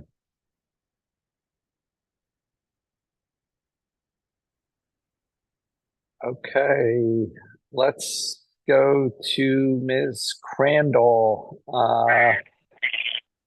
Hello, Commission. This is Bridget McGee. I was having some computer problems. Oh, no Can you worries. hear me? We can. You're up. 24L-540G. Okay, thank you. Proceeding number 24L-0540G is Atmos Energy Corporation quarterly gas cost adjustment filing for the first quarter of 2025 to be effective January 1st of 2025. In this filing, Atmos is proposing to increase revenues by $9.3 million. The impact to Atmos average residential customer bill would be $5.83 in its North Colorado division, $3.63 in the Southeast Colorado division, and a decrease of $1.74 in the Southwest Colorado division. If there are no questions, staff is ready to make a recommendation. That'd be great. Staff recommends that you deem the application complete and grant the application. Commissioner Plant. I agree. Commissioner Gilman. I also agree. As do I, and that can be an ABC decision. So thank you, Ms. McGee, but don't go anywhere. You got 24L-0544G, Public Service Company, GCA. Yes, Commissioner. Proceeding number 24L-0544G is Public Service Company of Colorado quarterly gas cost adjustment filing for the first quarter of 2025 to be effective January 1st of 2025. In this filing, PSCo is proposing to increase revenues by $8.1 million. The impact to the average residential customer monthly annualized bill would be an increase of 77 cents and an increase of $2.06 compared to the first quarter of 2024. If there are no questions, I'm ready to make a recommendation. Nope, but if you can make a recommendation, that'd be great. Staff recommends that you deem the application complete and grant the application. Commissioner Plant. I agree. Commissioner Gilman. I also agree. As do I, and that can also be an ABC decision. And thanks for your incisive and quick presentation. Greatly appreciated. Thank you. Bye-bye. Yeah, thank you. Ms. Crandall, Senate Bill 292, Best Value Employment Metrics, Notice of Proposed Rulemaking. Good morning, Commissioners. I'm Kelly Crandall with the advisory team, joined by Wendy Rosati with counsel as needed. Today, I'll be discussing best value employment metrics, or BVE metrics, and the Commission's implementation of Senate Bill 23-292 through rulemaking and reporting. And just with the history here, this will be longer than some of the compliance items. I will do my best to move efficiently. Please. So BVE metrics were first instituted in 2010, and they've been incorporated into electric resource plans, or ERPs, certificates of public convenience and necessity, or CPCNs, and other utility filings over time. Despite the long history, I'll just focus on the two most recent actions, which are the drivers for today's discussion. The first is that a result of a 2022 performance audit from the Office of the State Auditor. As a result of that, the Commission committed to conduct a rulemaking to clarify what BVE metrics information is collected, when it's submitted, and how it would be evaluated. And the second, more immediate action leading to this rulemaking is the passage of Senate Bill 23-292, which requires the Commission to promulgate rules that require utilities to report on their implementation of BVE metrics annually. And among other changes, that legislation expanded the list of metrics, created a new concept of energy sector public works projects, which I'll talk about a little later, and required utilities to use certified contractors for certain programs. It also instituted new reporting requirements for the Commission. And so based on that, I have several decision points for you all this morning. The bulk is on 5 decision points related to opening a rulemaking to implement Senate Bill 23-292. If it's okay with you all, to be efficient, I won't have a preamble. I'll just go straight into Commission and to advisors' recommendations. With our appreciation. Thanks. The topics will be definitions, a new rule on labor requirements, proposed changes to the ERP process, proposed changes to the rules on CPCNs, then a 5th decision point on procedural recommendations. And then finally, I can end with a brief presentation on the report to certain legislative committees that's also required by the legislation. Perfect. That'd be great. Thank you, Ms. Crandall. Greatly appreciated. Thank you. So I can start with the rulemaking and the first item on definitions. So advisors recommend the Commission add 3 parallel definitions to the electric and gas rules. First, 2 would be importing the statutory definitions for craft labor certification and project labor agreements, which we think will provide some clarity around compliance. The more complex one is to create a definition for energy sector public works projects, or ESPWPs, and that would clarify the scope and components of the term. So in Commission context, these are built by or for a public utility to generate, transmit, or distribute electricity or natural gas to provide energy to Colorado consumers and businesses. The statutory definition does include a range of projects, including power generation over 1 megawatt capacity and projects like geothermal systems or EV charging infrastructure that exceed a certain cost. But the statutory language and legislative declaration are clear that these projects are intended to provide kind of a belt and suspenders for BVE metrics and to bolster their most significant factors through contractual requirements around apprenticeships and prevailing wages. And we think using this interpretation is going to really promote efficiency in this rulemaking. So we recommend you adopt a definition for ESPW projects that applies them to those that are approved through ERP or CPCN applications and meet other statutory requirements. This is consistent with the current approach for best value employment metrics, and we recommend you all seek comments on that approach, including whether there are other rule or statutory changes that may make sense to consider in the future to ensure projects are treated similarly based on similar purpose rather than based on the venue they're brought. And just a little bit more here, this project concept does create some challenges to reporting and documentation that we've been working on with other state agencies, because it conceptually draws on the definition of public works projects that are used by for infrastructure projects by state agencies. This concept is fundamentally different because it's projects built by and for public utilities. But so it does still create some sort of complex connections between Commission approvals and data collected by other agencies, including the Office of the State Architect, the State Apprenticeship Agency, or SAA, which is often known as Apprenticeship Colorado, and the Division of Labor Standards and Statistics, or DLSS, at the Colorado Department of Labor and Employment, which has to collect craft labor certification to transfer to the state auditor.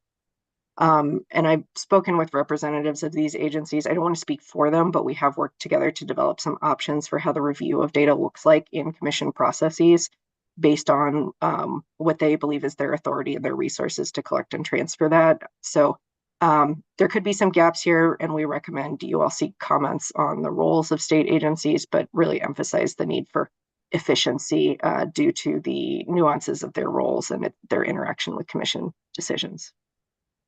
Commissioner Plant? I agree. Commissioner Goodman? I also agree. As do I.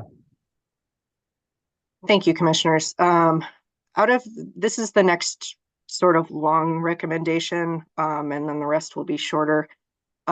So this is basically the core piece of the rulemaking, which relates to the creation of a new rule called labor requirements, which would be proposed rule 3211 for electric and 4211 for gas, and would allow for basically references to multiple other rules in a centralized place that refers to BVE metrics and energy sector public works projects.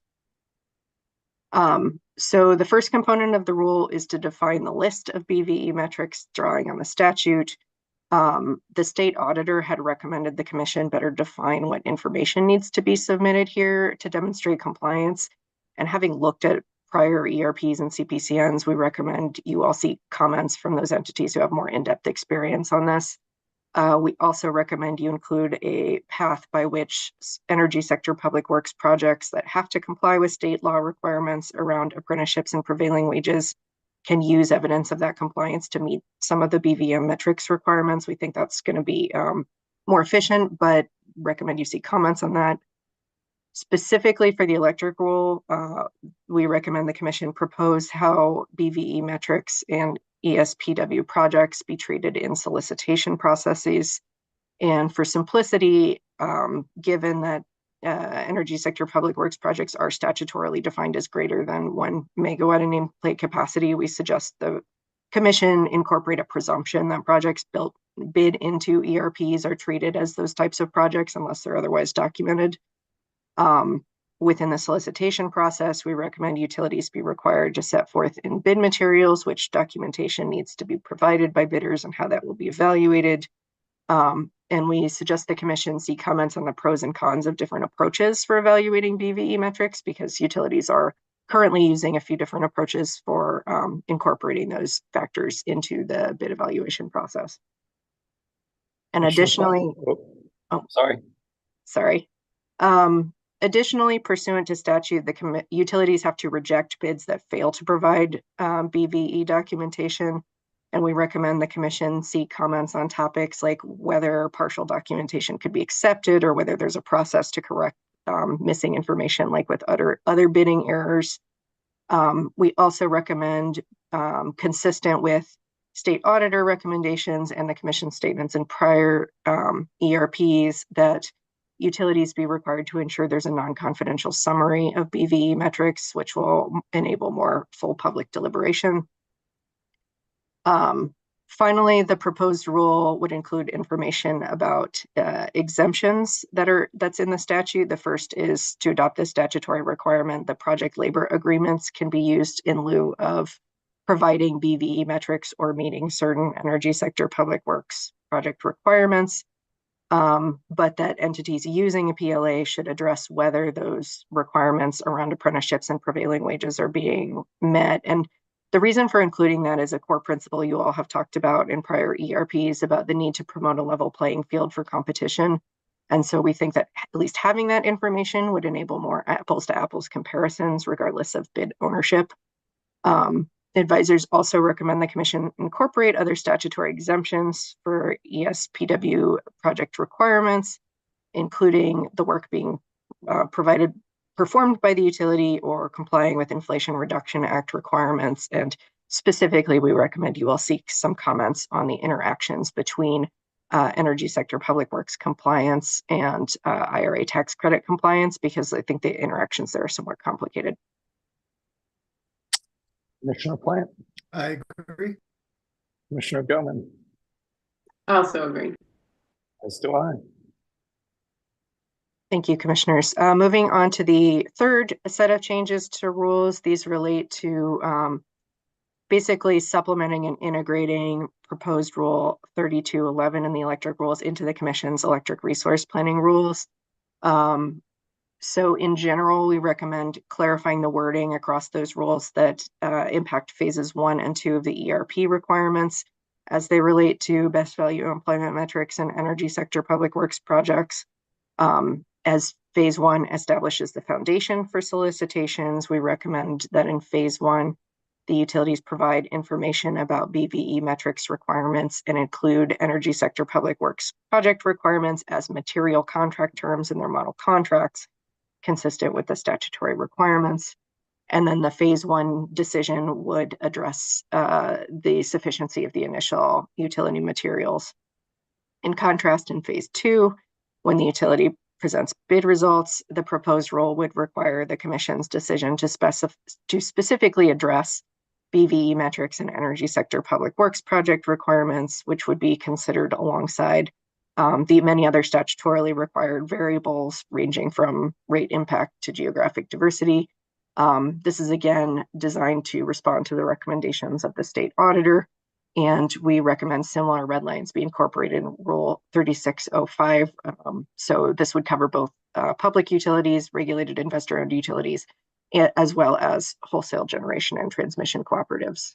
And then one important component is the Senate Bill 292 requires the commission promulgate rules around utilities providing ongoing reporting on BVE and metrics implementation, which is significant because it will allow the commission to meet its statutory obligations around reporting to legislative committees each year. So we recommend that Electric Rule 3618 specifically be modified to include requirements that utilities report on implementation of VE metrics or exemptions for approved projects. And then the last point on this item is with regard to energy sector public works projects.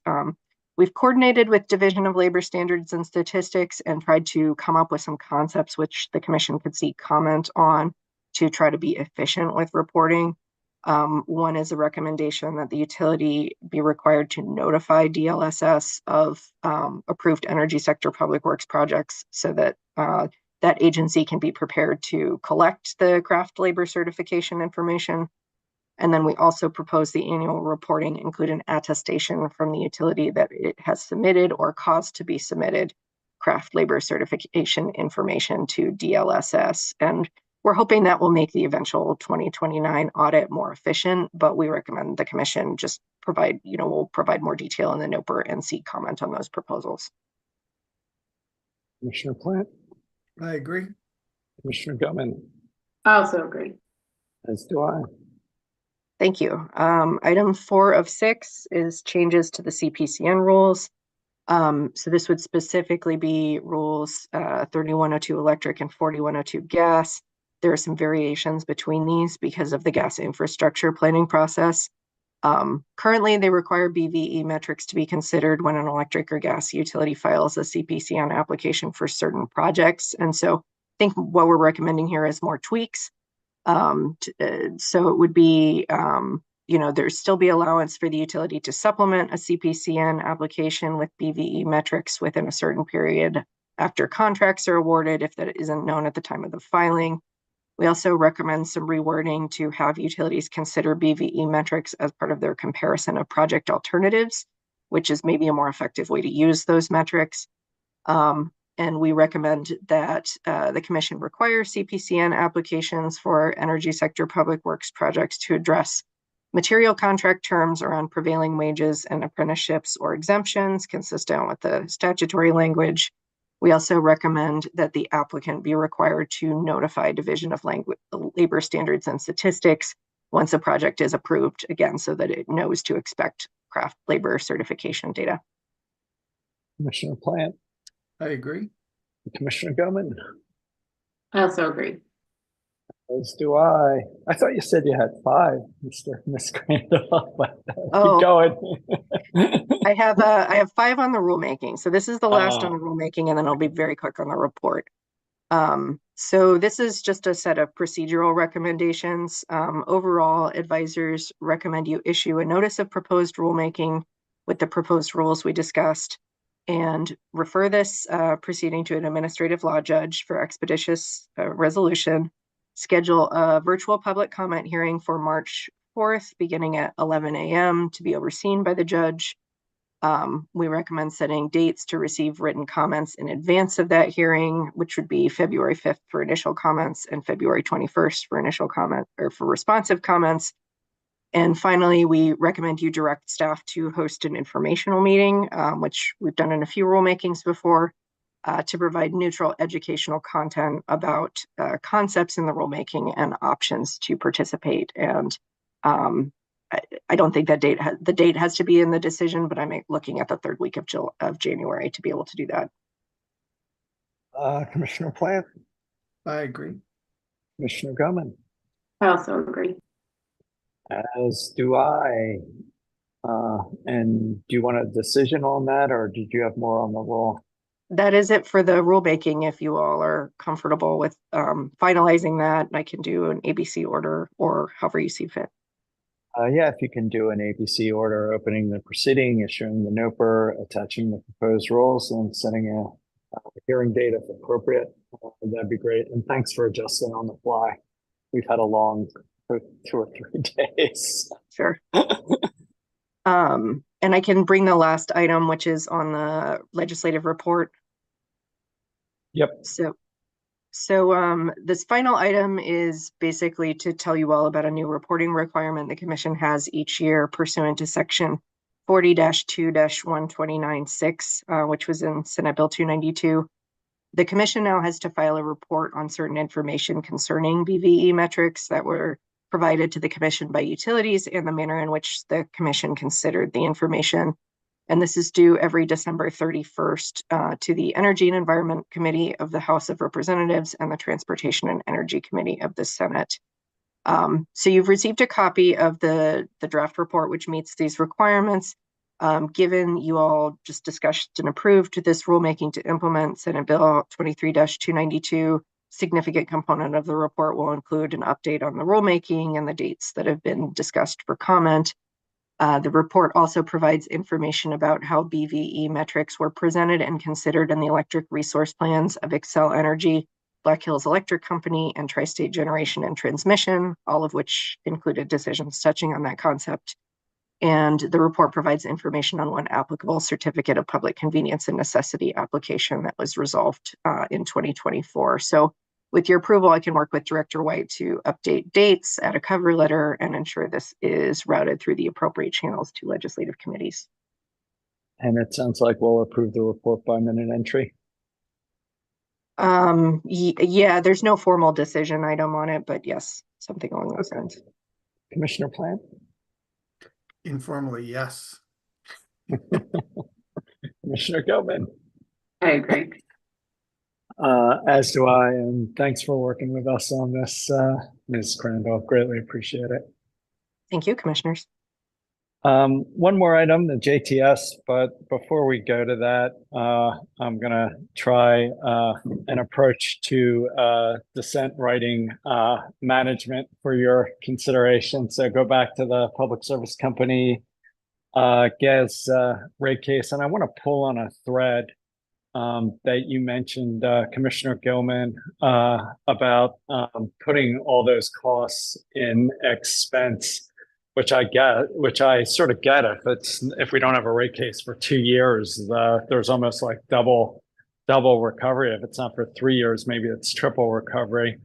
And I was wondering if you would be open to putting the unrecovered costs into the GCA, and then sort of a 3-0 decision, just echoing every point you made about all the problems with this process, all your frustrations, all our frustrations, which I share, but not trying to disallow the expense recovery on triple R. And if you'd be willing to do that, I'd be open to shifting my vote on the LTE. So neither of us, well, maybe Commissioner Plant, I don't know, maybe file a dissent. So just seeing if you'd be open to that. I think dissents on triple R are problematic for me, especially if there's appeal risk, which I think there is. So I just throw that out for your consideration. And if you don't want to decide now, I'd be open to just noticing this again on Friday after our ERP commission deliberation, and we could take it up one last time then. But just not very happy with how this is postured, and seeing if you have any openness to considering something like this, where we put whatever the unrecovered costs are in the GCA, not in expenses. And it's a little tricky because I think there was an ALJ decision saying it wasn't eligible for the GCA before. But I think where we're at now, and given your concerns, which I totally agree with about putting it in rates as an expense, maybe this is a better way forward. So I'll stop there and see if you have any thoughts on that. Yeah, let me just understand. The proposal would be the 5.2 million that was spent in a winter would go into the GCA kind of why and be collected until when? Just until they got their money back with no return, and then that would be it. As I understood what you were saying if you put it in as an expense into the historic test year, it just keeps getting recovered until the next rate case. So I thought that was maybe your concern, which I agree with. That doesn't seem to make sense to me. Did I get that right? And I'm just trying to figure this out. It's one of. It's one yeah, of. I know. Yeah, I mean, I think it's demonstrably true that on the record and within the transcript of the hearing, it's quite obvious this is not a particular expense that is expected to continue. They've already ceased those contracts. So that is one of my problems. So you would collect it in the GCA until you got, now they did it for 2 winters. So the 5.2 was a single winter. So maybe we let them get the 5.2, but not let it ongoing, not worry about the prior winter, and sort of a cut the baby in half. And then you have a 3-0 decision, supporting all your concerns, every one of them. In terms of the poor process, the frustrations with not getting ahead of this. So I just throw that out there. I get it only solves one of your concerns, but yeah, let me I think it's probably more conversations with legal counsel around, as Commissioner Plant was alluding to. Well, first of all, the actual ability to do that in the GCA, I don't know, but what is really the standard here for prudency? I don't think it's a question that's been asked this squarely in the past. Does the commission have to prove it was imprudent, or does the company have to make a showing that it was prudent? And I think that's probably a very important distinction here. I think historically it's been the former, and you have my full support in terms of shifting it to the latter going forward. I just think this is a really bad context for trying to make that shift, because it's on triple R and you have an underlying commission decision that already deems it prudent. So, well, I mean, the underlying commission decision also points out many of the flaws, which was a lot of UC's argument here. And one of the R's is reconsideration, and that is what we're doing. I understand. I mean, it's not an inappropriate process to reconsider what was determined based on the facts in the record. I understand, but I just think this one is particularly fraught because of maintaining reliability in the middle of winter at 9,000 feet. On which there was very nearly no information in this record to substantiate. I would request you take another look at this and see if there's a way you could bring all three of us together. Okay. So not just because I don't want to write a dissent. Merry Christmas. It sounds like thanks for nothing. But you're gonna have to write one too, the way it's postured now. So it sounds like we should notice it for Friday morning. That's what I'm thinking. I'm just not happy with how it's postured. So I don't know, Miss Harper, if you're out there, are you okay if we notice this for Friday and take this up one more time? Yes, would also phone a friend, Mr. Davis, to see if he has anything he wanted to add. Mr. Davis. What time on Friday would you like to have further deliberations on this matter? Can we just, do we have to notice a specific time, or can we just do it right after the other one? It's necessary to notify the parties when you're deliberating in a particular proceeding, and it's easiest to do that if there's a specific time to tell the parties and the public when you'll be discussing this very matter.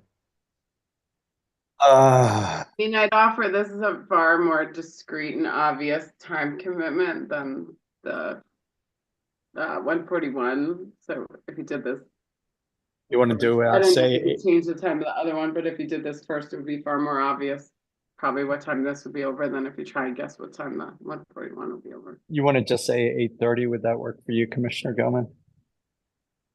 Works for me. Commissioner Plan, assuming I haven't annoyed you so much, you want to change your vote? I know I'm getting there. Yeah, 8:30 is fine. Does that work for you, Mr. Davis? You're all available, and I'll work with the legal assistants and your schedulers. Thank you. All right. Mr. Greenberg, you want to take us home on the JTS? Realizing we're almost 3 hours into it and pretty grumpy. At least me. I'm currently reading the book Endurance about the Shackleton expedition, and it's very. You three would have special fondness for that book if you haven't read it yet. But I think Mr. DeCenzo is going to start us off. All right, please be brief. Nobody died there either. Yeah. So we're crossing Georgia Island over the peaks. Finally made it to land. Mr. DeCenzo. Good morning, commissioners. Mitchell DeCenzo of your commission council. Today we will be continuing your discussion of Public Services Just Transition Solicitation Application. The commission last addressed this proceeding at the November 20th Commissioners' Weekly Meeting, where it made several procedural decisions, discussed potential topics for the company to address on Supplemental Direct, and asked that parties submit responses to the commission's suggestions for Supplemental Direct. Following your initial conversations, the commission received responses from parties in the company earlier this month. We recommend addressing 7 main areas with the majority including procedural next steps, but with substantive conversation confirming direction on Supplemental Direct through today's discussion. I will aim to be brief and concise in our presentation and recommendations. Mr. Greenberg, Mr. Eden, Ms. McLaughlin, and I can answer any questions if needed. If it is all right with you, Chair, I will start with the motion for extraordinary protection included in Public Services Omnibus motion. Okay, that'd be great. And you don't have to recite the standard, and just give us the basics. Yes, will do. Public Service seeks extraordinary protection for 15 categories of documents and information described in the application. The first 6 categories include information relating to specifically listed company-owned unit and power purchase agreement information. The company also requests protections for Black Start unit designation, hourly market price data, information protected by a confidentiality clause of a PPA, fully resolved modeling database information, standard modeling output files, and bid information, including the project name, identifying information, and pricing. For these 12 categories, the company seeks an order from the Commission limiting party access of highly confidential information to a reasonable number of attorneys and a reasonable number of subject matter experts representing a party to this proceeding. The request for protection of these 12 categories is not opposed by any party and consistent with past DRP orders. The company also requests that certain information be restricted only to the Commission, trial staff, UCA, and the independent evaluator. These categories include any customer-specific information, including data that does not comport with the Commission's data privacy rules and the 1515 rule, any other information protected by a confidentiality clause of an existing non-disclosure agreement or similar agreement where the company is contractually committed to keep certain information confidential, and finally, other bid information contained in bid packages from the company and other entities not otherwise listed in Item 12, or as confidential or public information in Attachment A to the filings. For the customer-specific information and information protected by an NDA, no party contests the company's request, which again is consistent with recent ERP decisions. However, for the last area of requested protection designated in Category 15 as other bid information contained in bid packages, the clean energy industry and CIEA opposed the request to restrict this information only to the Commission staff, UCA, and the independent evaluator.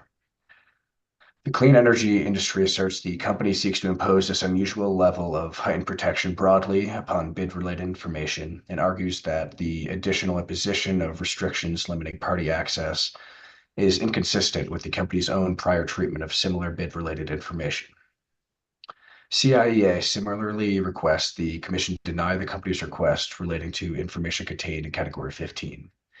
CIEA contends the description of information contained in Category 15 should be rejected as vague, sweeping, and unjustified, and argue that data from bids is already set to be accessible under Category 12's bid information, and that there is no distinguishable purpose for Category 15 under the company's own descriptions. Alternatively, if the information is approved as a separate category, CIEA argues that Category 15 should not be elevated above highly confidential protection, such that parties should not be denied access to its review under the highly confidential NDA process, given Public Service's request for a conforming bids policy. We agreed that if the Commission granted the MEP with respect to the requested protections in the uncontested categories of information listed in Categories 1 through 14, these protections would be consistent with past Commission orders seeking similar protections. The broad final Category 15 is the only contested request before you. I could pause here for your discussion or proceed to offering a recommendation. In Category 15, does that include bid pricing and production? Bid pricing is included in Category 12, which is described as bid information, including project name, identifying information, and pricing. So what distinguishes Category 15 from Category 12? Well, there's some party confusion there, and that's what the clean energy industry and CIEA pointed out, that it's a bit vague as to what is actually included in this category. All right, if you could jump to your recommendation, that'd be great. Yes. We recommend granting the company's unopposed request for extraordinary protection for Categories 1 through 14. However, we agree that Category 15 is broad and not clearly supported on why this area should be restricted to only the Commission, staff, UCA, and the independent evaluator.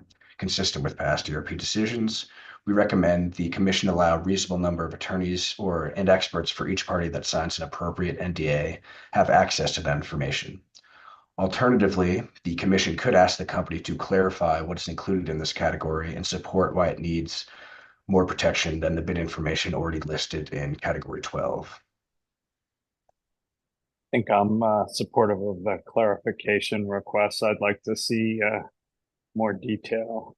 Commissioner Plant? So we would either the recommendation is to either grant the confidential access with an NDA or hold off on that and ask for more information on why it is. Yes. Yeah, I'm fine with the second. Would that delay our process in any substantial way? I don't think so, Mr. DeSenza. No, I think we would take it up as early as the 30th if we require responses by next Thursday. Commissioner Gilman? Yeah, I mean, to the extent this is about bid information, we're a long ways from having bid information, so I would hope we're not bumping up against anything there. I too would prefer the second route. I agree with the arguments that category 15 appears very vague and really not sufficient enough for us to determine the appropriateness of confidentiality, not to mention the level of confidentiality of whatever information they may be talking about. I also just wanted to bring up a point, you know, I think that I made in Black Hills ERP final deliberations, but the inclusion of information about BBEM and equity considerations around bids, we have been told by the legislature we need to consider these things in our decision making. And so it's important that we try to craft a path forward with the company to ensure as much of that information is publicly available and accessible as possible. Not the least of which because it makes our deliberations very awkward, whereby we're supposed to be considering these things statutorily, and it makes it very difficult to talk about them in public. So to the extent that I see that as potentially involved in category 15, since category 15 was so vague about sort of everything else related to bids, I would just kind of add that perhaps now, just as a suggestion, the company should endeavor to be pretty discriminating about what they really have to make confidential, especially as it relates to those issues that the commission is supposed to be considering, and I think publicly deliberating on. So just to add that to the point with regard to anything that could be in category 15. I strongly support adding that language. Is that okay with you, Commissioner Plant? Yes. Does that give you what you need, Mr. DeSenza? Yes, and yeah, considering the holidays next week, I think you can ask public service to file as soon as possible, but no later than the next Thursday. All right. To get this resolved as quickly as possible and not delay. Okay, continuing on. Also contained in Public Services Omnibus Motion, Public Service requests waivers of 6 areas of commission rules. Oh, and sorry, before I continue, actually, I just want to confirm that you grant the recommendation that we confirm the recommendation that we grant the 1 through 14 categories. We do. Okay. So next, public service request waivers of 6 categories of commission rules. The company seeks a partial waiver of Rule 3606B, specifically regarding the requirement to present a range of forecasts. The company states that in its direct case, it presents detailed information on its low load forecast and base case forecast, but did not develop a high forecast scenario to be used in modeling in this proceeding. The company is also seeking to extend the time requirement contained in Rule 3612A so that it can continue conferral with staff and UCA regarding commission approval of an independent evaluator prior to the Phase 1 hearing. Additionally, the company is preemptively seeking extensions of the timing requirements in Rule 3618B1 to file the required bin information, Rule 3613A to provide certain required notice, and Rule 3613D to extend the required 120-day Phase 11 report. arguing that it anticipates this GTS will be complex, similar to recent ERP processes.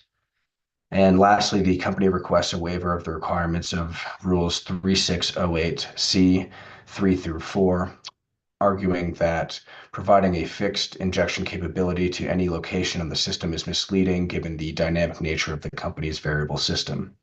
The company explains that the injection capability determined for a given location in the transmission system is highly dependent on the assumed generation and storage dispatch pattern. Therefore, the maximum injection capability corresponds only to the most favorable system condition expected to occur. A number of party responses to these waiver requests ask that the Commission not make determinations at this time and defer ruling on these waivers to a future order.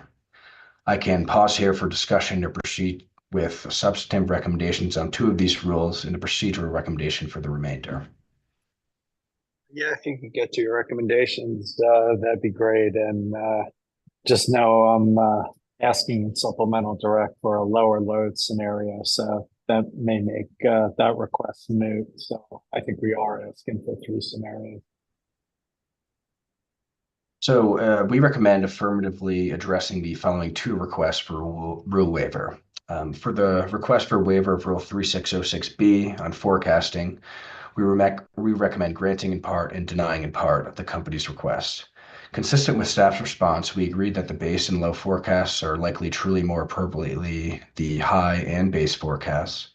In addition, in the supplemental direct discussion at the November 20th Commissioners' Weekly Meeting, Chair, you proposed and the Commissioners preliminary agreed with a lowest low forecast requirement.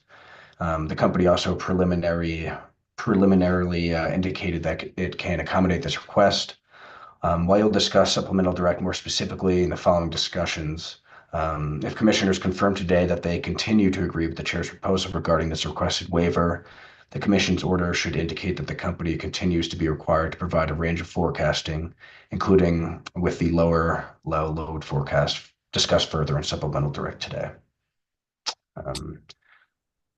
And next, for Rule 3612A, we recommend granting the request to delay the joint independent evaluator approval filing until closer to the Phase 1 hearing, which will allow additional time for conferral on the independent evaluator. For all other requests for partial waiver of rules, we agree with party arguments that such determinations are premature at this point and that further testimony and consideration is needed to address these requests. Therefore, we recommend the Commission defer ruling on these remaining rule waivers until a future order. Commissioner Plant? I agree with the recommendation. Commissioner Gilman? I agree with your recommendation, and I gotta say, I'm a little nervous looking at all these requests for delays already, especially given what we experienced in, I would say, the last ERP, but it's still going. And I think, I mean, we'll get to it on supplemental draft. You know, I had a question there about how we avoid kind of that situation, the delays, but this isn't making me less nervous. And I know we're not granting the vast majority of them today, but seeing the company already requesting a pretty broad range of delays is making me pretty nervous about how we deliver this process in a more timely way than we saw in the last ERP. Is a pretty poignant concern at this point, I think. Share that concern. But I agree with your recommendation. I don't know if I forgot to say that. I do. As do I. Your third area of discussion in this matter is future discovery and future motions for extraordinary protection. In its conferral filing, the company represents that parties agree to usual discovery processes as outlined in the Commission rules, and that all parties either agree or take no position in the proposed discovery process. Accordingly, I'll jump right to the recommendation here. And with the exception of the initial MEP that was just discussed, we recommend the Commission confirm discovery processes consistent with Commission rules and refer all future MEPs and discovery disputes to an ALJ. Commissioner Plant? I agree. Commissioner Gilman? I also agree. As do I. For your fourth area of discussion regarding the inclusion of CDPHE and neutral verifier engagement. The company states that additional emission verifications are not required by statute, as this is a JTS and not a CEP filing filed pursuant to SB 19236. However, should the commission desire a non-CEP verification, the company states that it would be willing to provide a workbook regarding CDPHE verification. The company further includes that it conferred with parties and all agree CDPHE would be the appropriate verification entity. WRA, SWEEP, and Colorado Communities for Climate Action support the company providing an emission verification workbook, and staff specifically requests that the commission include a workbook requirement, citing statute and ongoing emission reduction goals. For your order today, we recommend the commission direct the company and staff to confer with CDPHE to confirm it can act as a neutral verifier. While this proceeding is not a CEP pursuant to the specific requirements in SB 19236, conferral should include whether and when verification could be provided throughout the schedule to support moving the proceeding forward, with record support regarding emission reduction goals. If you agree, following your discussion on supplemental direct, I will discuss specific filing dates together with our recommendations on next steps for the schedule. Commissioner Plant. I agree. Commissioner Goman. I also agree. As do I. Fifth, in your area of discussion today on the JTS, I will address the independent transmission analysis scope of work that the commission directed staff to pursue. Commission staff states that it is met individually with representatives from UCA, CEO, the company, ASEAN, and the Colorado Electric Transmission Authority, as well as various other experts in transmission planning. As of this time, staff, UCA, and CEO have not yet agreed on a mutually agreeable scope of work for the ITA. Staff states that the scope of work for the ITA is intended to cover the following three tasks. One, general support for the development of analytical capabilities regarding transmission planning. Second, specific support for this JTS proceeding. And third, specific support for the Denver Metro Upgrade Projects application. Staff files it is modeling the process for hiring the ITA largely off of the engagement of the independent engineer in the Colorado Power Pathways proceeding, where it worked with the company to develop the scope of work for an independent evaluator. Staff asserts it intends to work with the company to vet and interview the potential contractors while continuing to work with UCA, CEO, and the company to develop the appropriate scope of work, and state that they hope to file the scope of work in this proceeding by the end of December 2024, at which time it will provide an update on the contracting of the ITA. Accordingly, we recommend the commission require a filing on the statement of work, proposal, and conclusion in this process no later than December 31st, 2024. In addition to the scope of work expressed by the filing thus far, we further recommend that the commission include that staff consider statements made in supplemental direct response filings regarding the ITA scope of work and any other emphasis the commissioners have regarding transmission considerations anticipated in this proceeding. Specifically, from supplemental direct party discussion, the ITA scope of work should be prepared to address the additional wind generation injection that might be made possible by dynamic line ratings, and to provide the cost of implementing such dynamic line ratings. So to reiterate, our recommendation is to require the scope of work from staff by the end of the month, as staff indicated, with the expectation and emphasis that the discussions today and party concerns are being considered. And with that, I'll open it up for your discussion and vote on that fifth item. Commissioner Plant. Yeah, I agree with that. And I also would ask that the ITA evaluate some of the recommendations that were in the initial CETA, the Colorado Electric Transmission Authority study around transmission investments that could alleviate some of the congestion costs, and also the reducing some of the reserve margin, the planning reserve margin, as it relates to the Gateway South transmission line connecting to Pacific Core. I don't know if that's a part of the of the proposal from staff for the ITA, but I think that those two investments we benefit from an analysis of that within this JTS. Commissioner Gilman. Yeah, I generally agree with you. This is an area I'm a little concerned as well. I mean, my hope was I know staff's busy, everyone's busy, that this piece would move a little faster, especially considering what we saw in the previous ERP, where, it appears we have a fairly nonsensical process if we just ignore entire categories of very large expenses when making the generation decisions. So, this was really an effort. The ITA idea was really an effort to try to improve upon that and have much more information about the impacts on transmission costs and options kind of built into some degree to the resource planning. And I'm a little worried we're getting a little behind on our ability to do so and consider that in this proceeding, but hopefully on the schedule laid out, we'll be able to get there.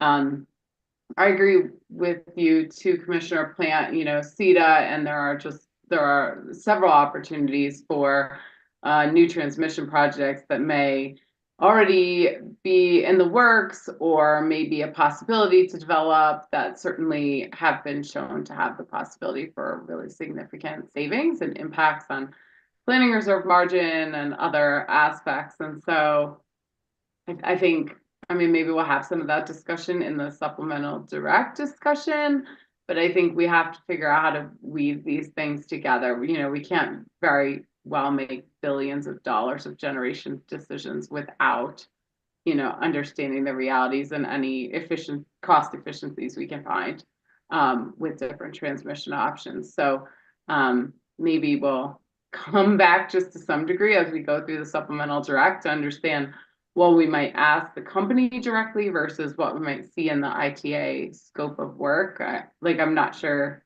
at this moment if this goes in there, but certainly it seems to make sense that the ITA would be considering any significant, transmission needs or options that have the ability to kind of reduce resource need and therefore reduce costs.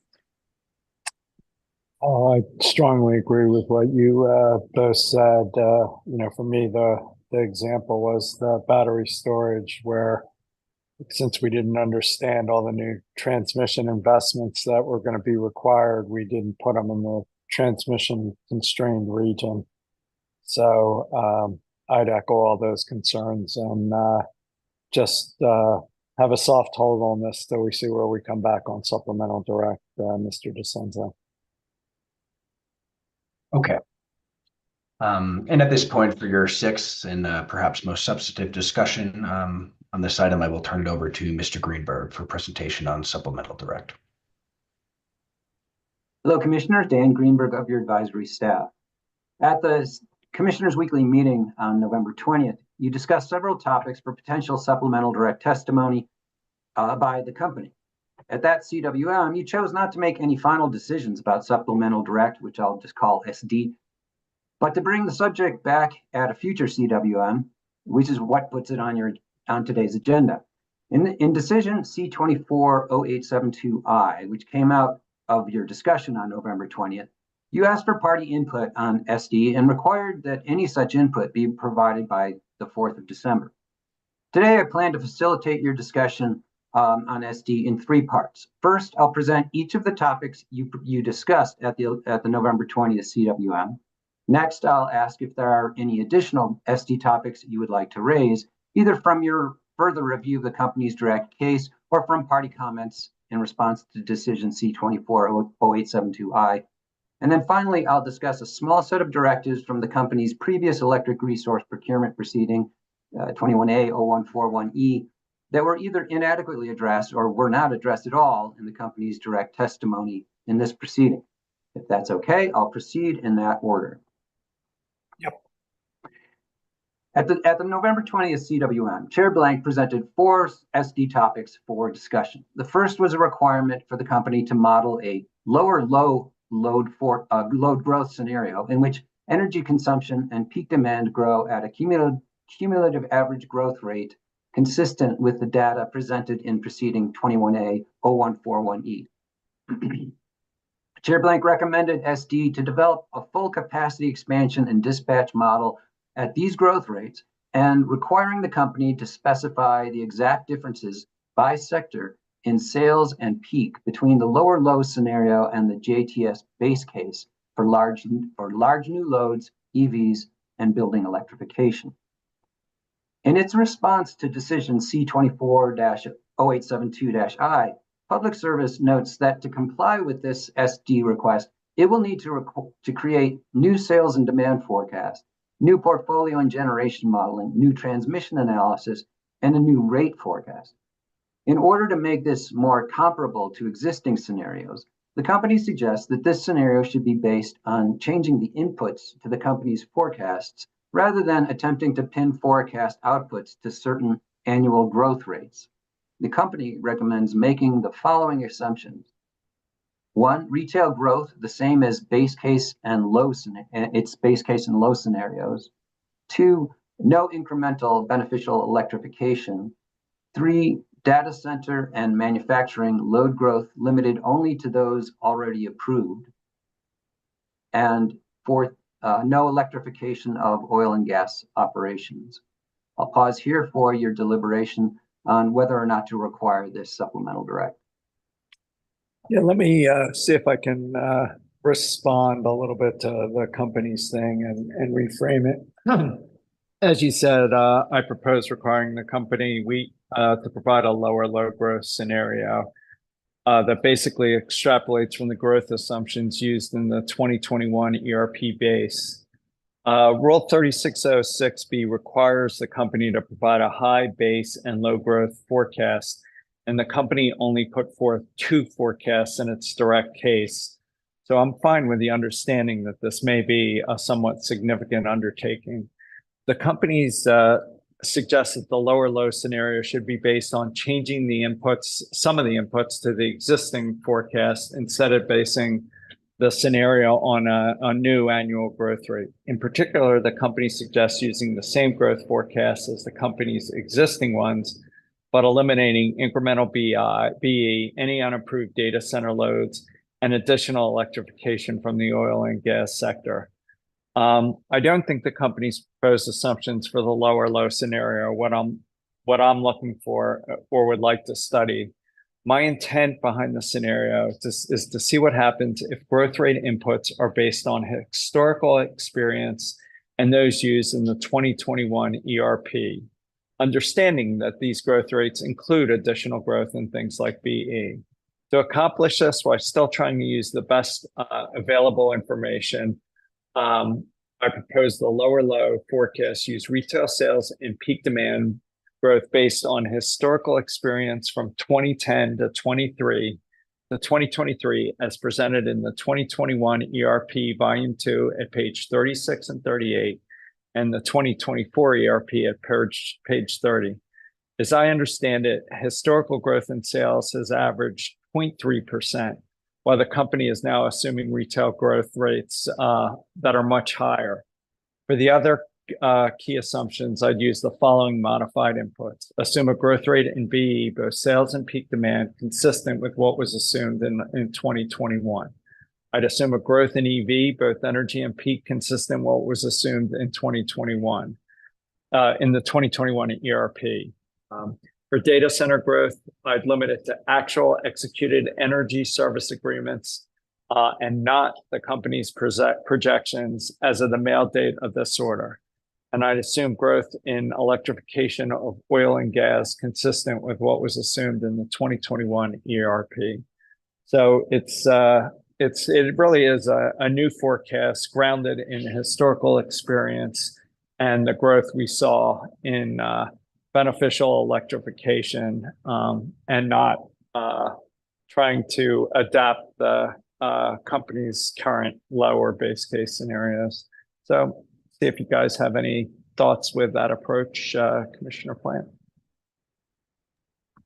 No, that makes sense to me. Not knowing exactly what those assumptions were. It's just the historical growth in retail sales and peak load And I've just referred to what was in volume 2 of the ERP, so it was clear. But it's just the company's own presentation of the sales and peak demand forecast.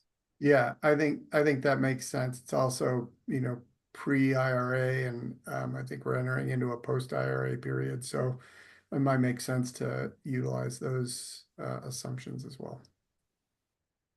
Commissioner Gilman? Yeah, just so I'm clear, for the BE at large, and then the electrification of oil and gas operations, you're saying consistent with what was assumed in the 2021 ERP. So that's a consistent growth rate, a consistent annualized growth rate, not the same numbers, right? It's yes. Crystal clear. Yes. Okay.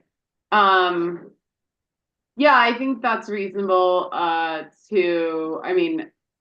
given the use of these values just a couple years ago, it seems as though it would present a reasonable bound, which I think is important for any of these forecasts, but would, point to a different potential future than some of what's been provided, which may help us assess the reasonableness of kind of the different potentials that we might see coming. So I think that's reasonable.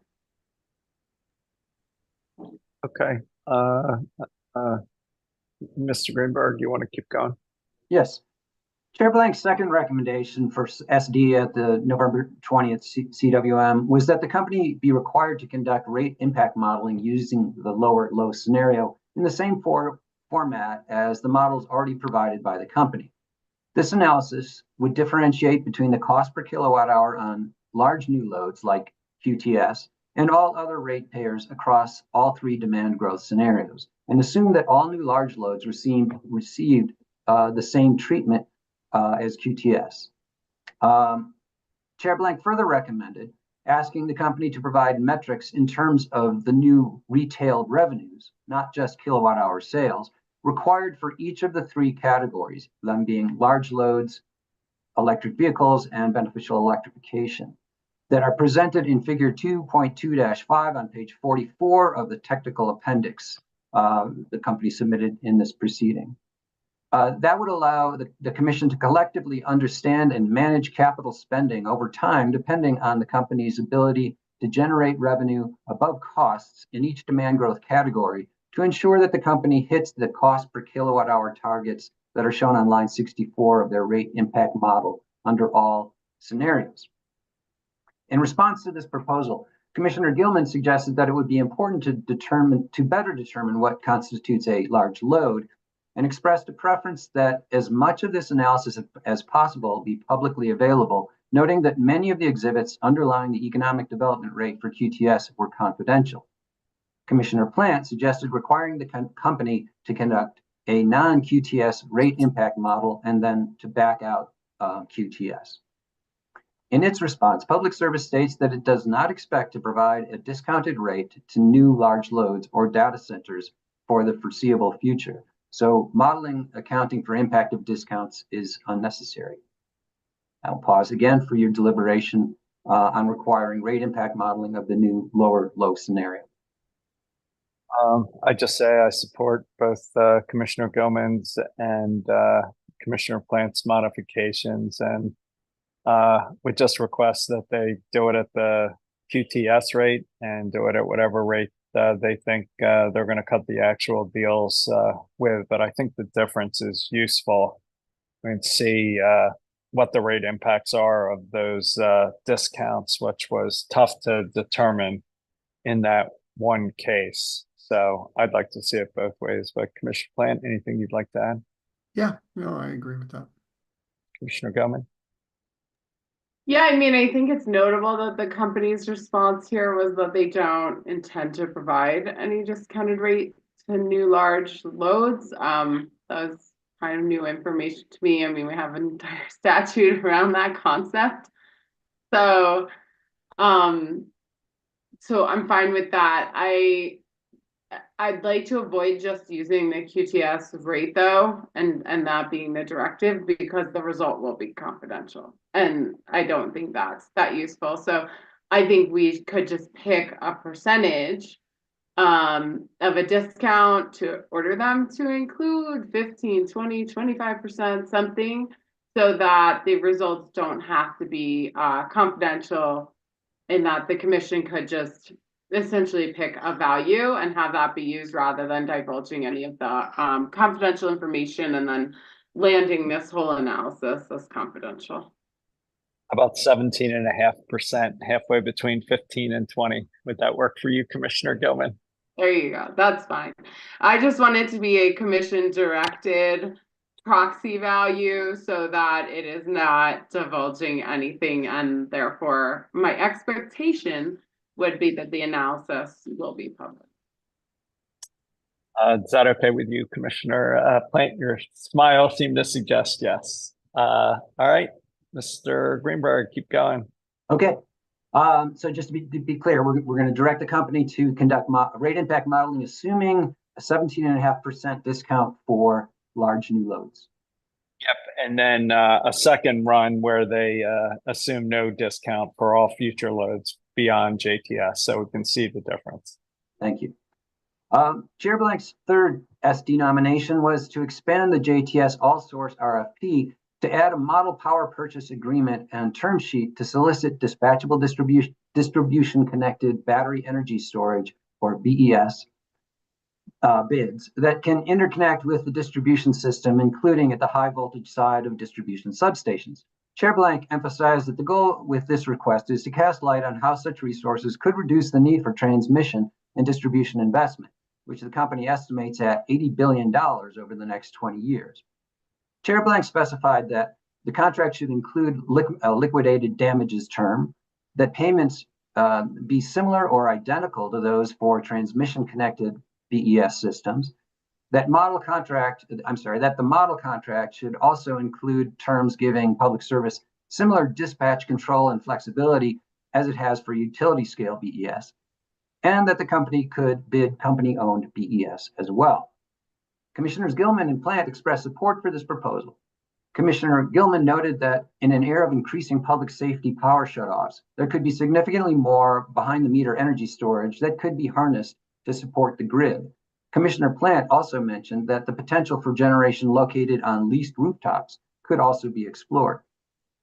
Public Service noted that while virtual power plants, or VPPs, have benefits, they are not very helpful for extended periods of low renewables output. Public Service states that it is not aware of modeling capabilities that can link VPPs, localized distribution or transmission benefits, and capacity reductions in the context of the modeling it conducts to support the ERP. The company noted that its modeling platform, Encompass, does not reflect material differences between storage connected on either side of the meter, but the company does believe that the resource benefits of distribution-sided storage may be stackable with local distribution-sided benefits. However, it notes that there is currently no accepted methodology to credit locational distribution benefits to storage, and opines that it would be difficult to develop such a methodology within this proceeding. As a result, the company states that it could solicit distribution-connected storage in Phase 2, but the results might not price in the full benefits of those resources. UCA, the Coalition for Community Solar Access, CCSA, and Colorado Communities for Climate Action, CC4CA, all expressed an interest in supplemental direct regarding the potential for distribution-connected storage to offset transmission and distribution investment. The latter two parties explicitly support a method for the company to solicit distribution-connected storage in Phase 2 of this proceeding. To create a record enabling acquisition of dispatchable distributed generation, CCSA calls for an extensive modeling effort to be conducted as supplemental direct testimony. I'll pause here for your deliberations on this topic. I don't have anything really to add other than I think we should go forward with this request as incorporating your comments. I don't know how much more modeling we can do other than having the company trying to take advantage of the distribution and transmission benefits of storage. But Commissioner Plant, anything you'd want to say? Yeah, I feel like the response really highlights the weaknesses in the Encompass system in the way that it's currently implemented within the modeling process for the ERP.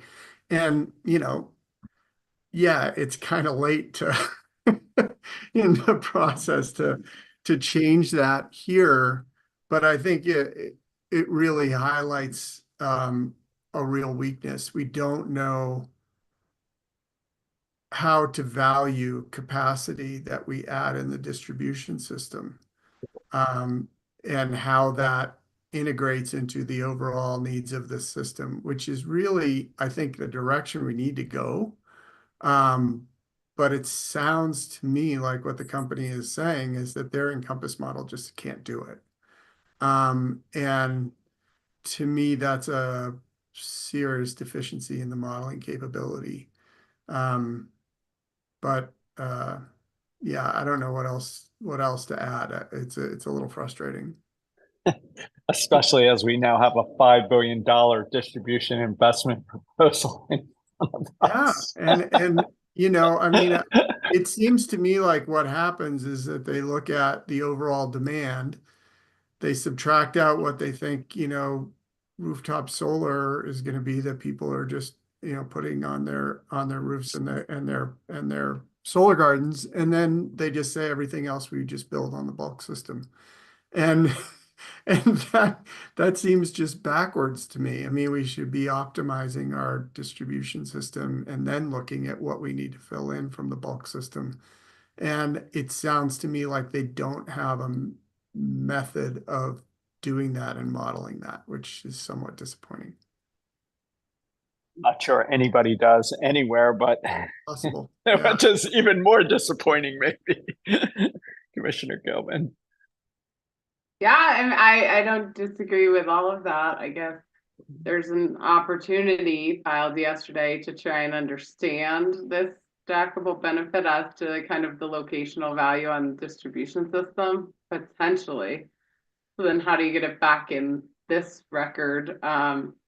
It's kind of a mess, both their modeling as well as our processes to be able to evaluate kind of and integrate all of the pertinent information together when you're making these decisions. I mean, I think, and I appreciate there's a recognition here that it would be undervalued. We just don't know what the right number to pick is there. But that's a helpful starting understanding and premise. I don't know how we get more accurate, and I don't know if there's any reasonable way to integrate any information as we go forward, kind of between these two gigantic ongoing proceedings. But they very much inform each other, and it would benefit us and the ratepayers a great deal if we could figure out. But I get your point. I mean, modeling is part of the problem, and if you don't have the tools that can do it, we can sit here with a lot of testimony and spreadsheets and try and figure out how it all works together. But ideally, part of the solution here is having systems designs that can kind of more intelligently pick up on these stackable values. Well, and there's a third piece, which is the transmission. We're going to have a separate multi-billion-dollar application in front of us soon.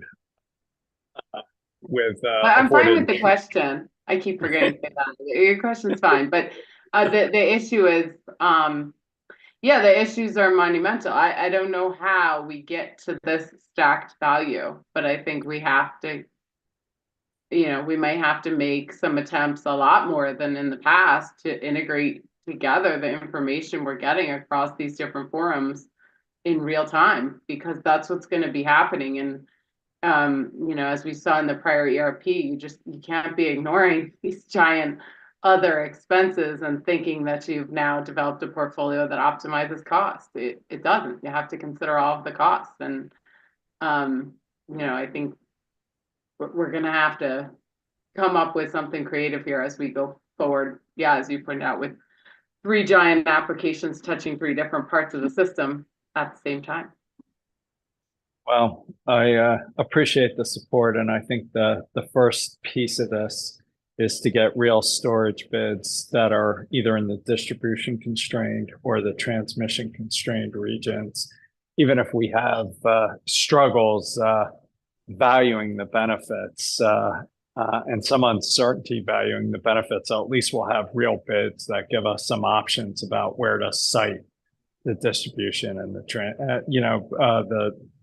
the potential storage in ways that create maybe somewhat unquantifiable distribution and transmission benefits. So with that, Mr. Greenberg, you want to keep going? And Mr. Chairman, I'm not sure. Yeah, go ahead.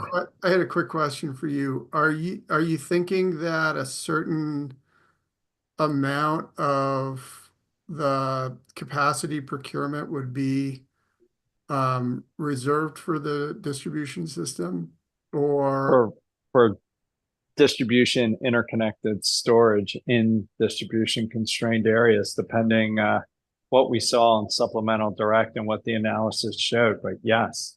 Yeah, and I would support that. I'm trying to figure out how do we identify a number? Do we identify, to what extent that carve out of distribution procurement is versus, bulk system procurement, or is it? I think it's going to have to come out of the phase one process, and maybe the DSP and maybe the transmission CPCN. Yeah. I mean, we'll just have to feel our way through the 3 dockets and see what the phase one process shows. But there'll be a phase one order where hopefully we'll decide that exact issue. Yeah. I guess, Mr. Greenberg, on my last issue, I'm not sure there's a sensible way forward to do a VPP broader demand response bid. So maybe I'll leave that fourth supplemental direct request to the DSP. I don't know if Commissioner Plant or Commissioner Gilman, you have anything on that before we jump to your supplemental direct request, Commissioner Gilman? You okay leaving that to the DSP or other contacts, Commissioner Plant? Yeah, I mean, one of the other, I'm trying to remember where this was, but I mean, related to that, they did give us a 900 megawatt portfolio of VPP delivery. It's just that they only see that 900 megawatts as offsetting renewables and storage and not having any impact on thermal. And it's not even the thermal, it's the T&D too, right? It's the same. Well, yeah, I mean, none of that. I mean, it doesn't, the impact they said would only reduce the renewable and use of renewables and batteries, which doesn't make any sense to me. And so I think that component of the question, I think we need to maintain. I'll just say that it is okay. So you're talking specifically about Chair Blank's fourth area of supplemental direct around the VPP. Yeah.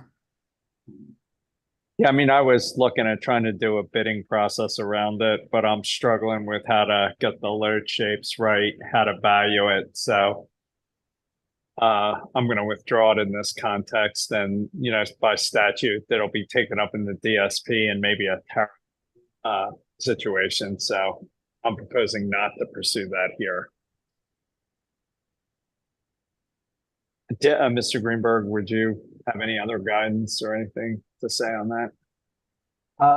I think we will be discussing Commissioner Plant's supplemental direct issue regarding the reasons why the company found no impacts on thermal generation from VPPs. But I know that is coming up. Yeah, that's fine. Great. All right. And also, I thought it might be helpful just to mention that I believe it's SB 24-207 requires the commission to come up with a methodology for valuing locational benefits from from resources, from distribution connected storage and solar. And so that is something that will be coming up on the docket in the not too distant future. I don't really recall the timing of it.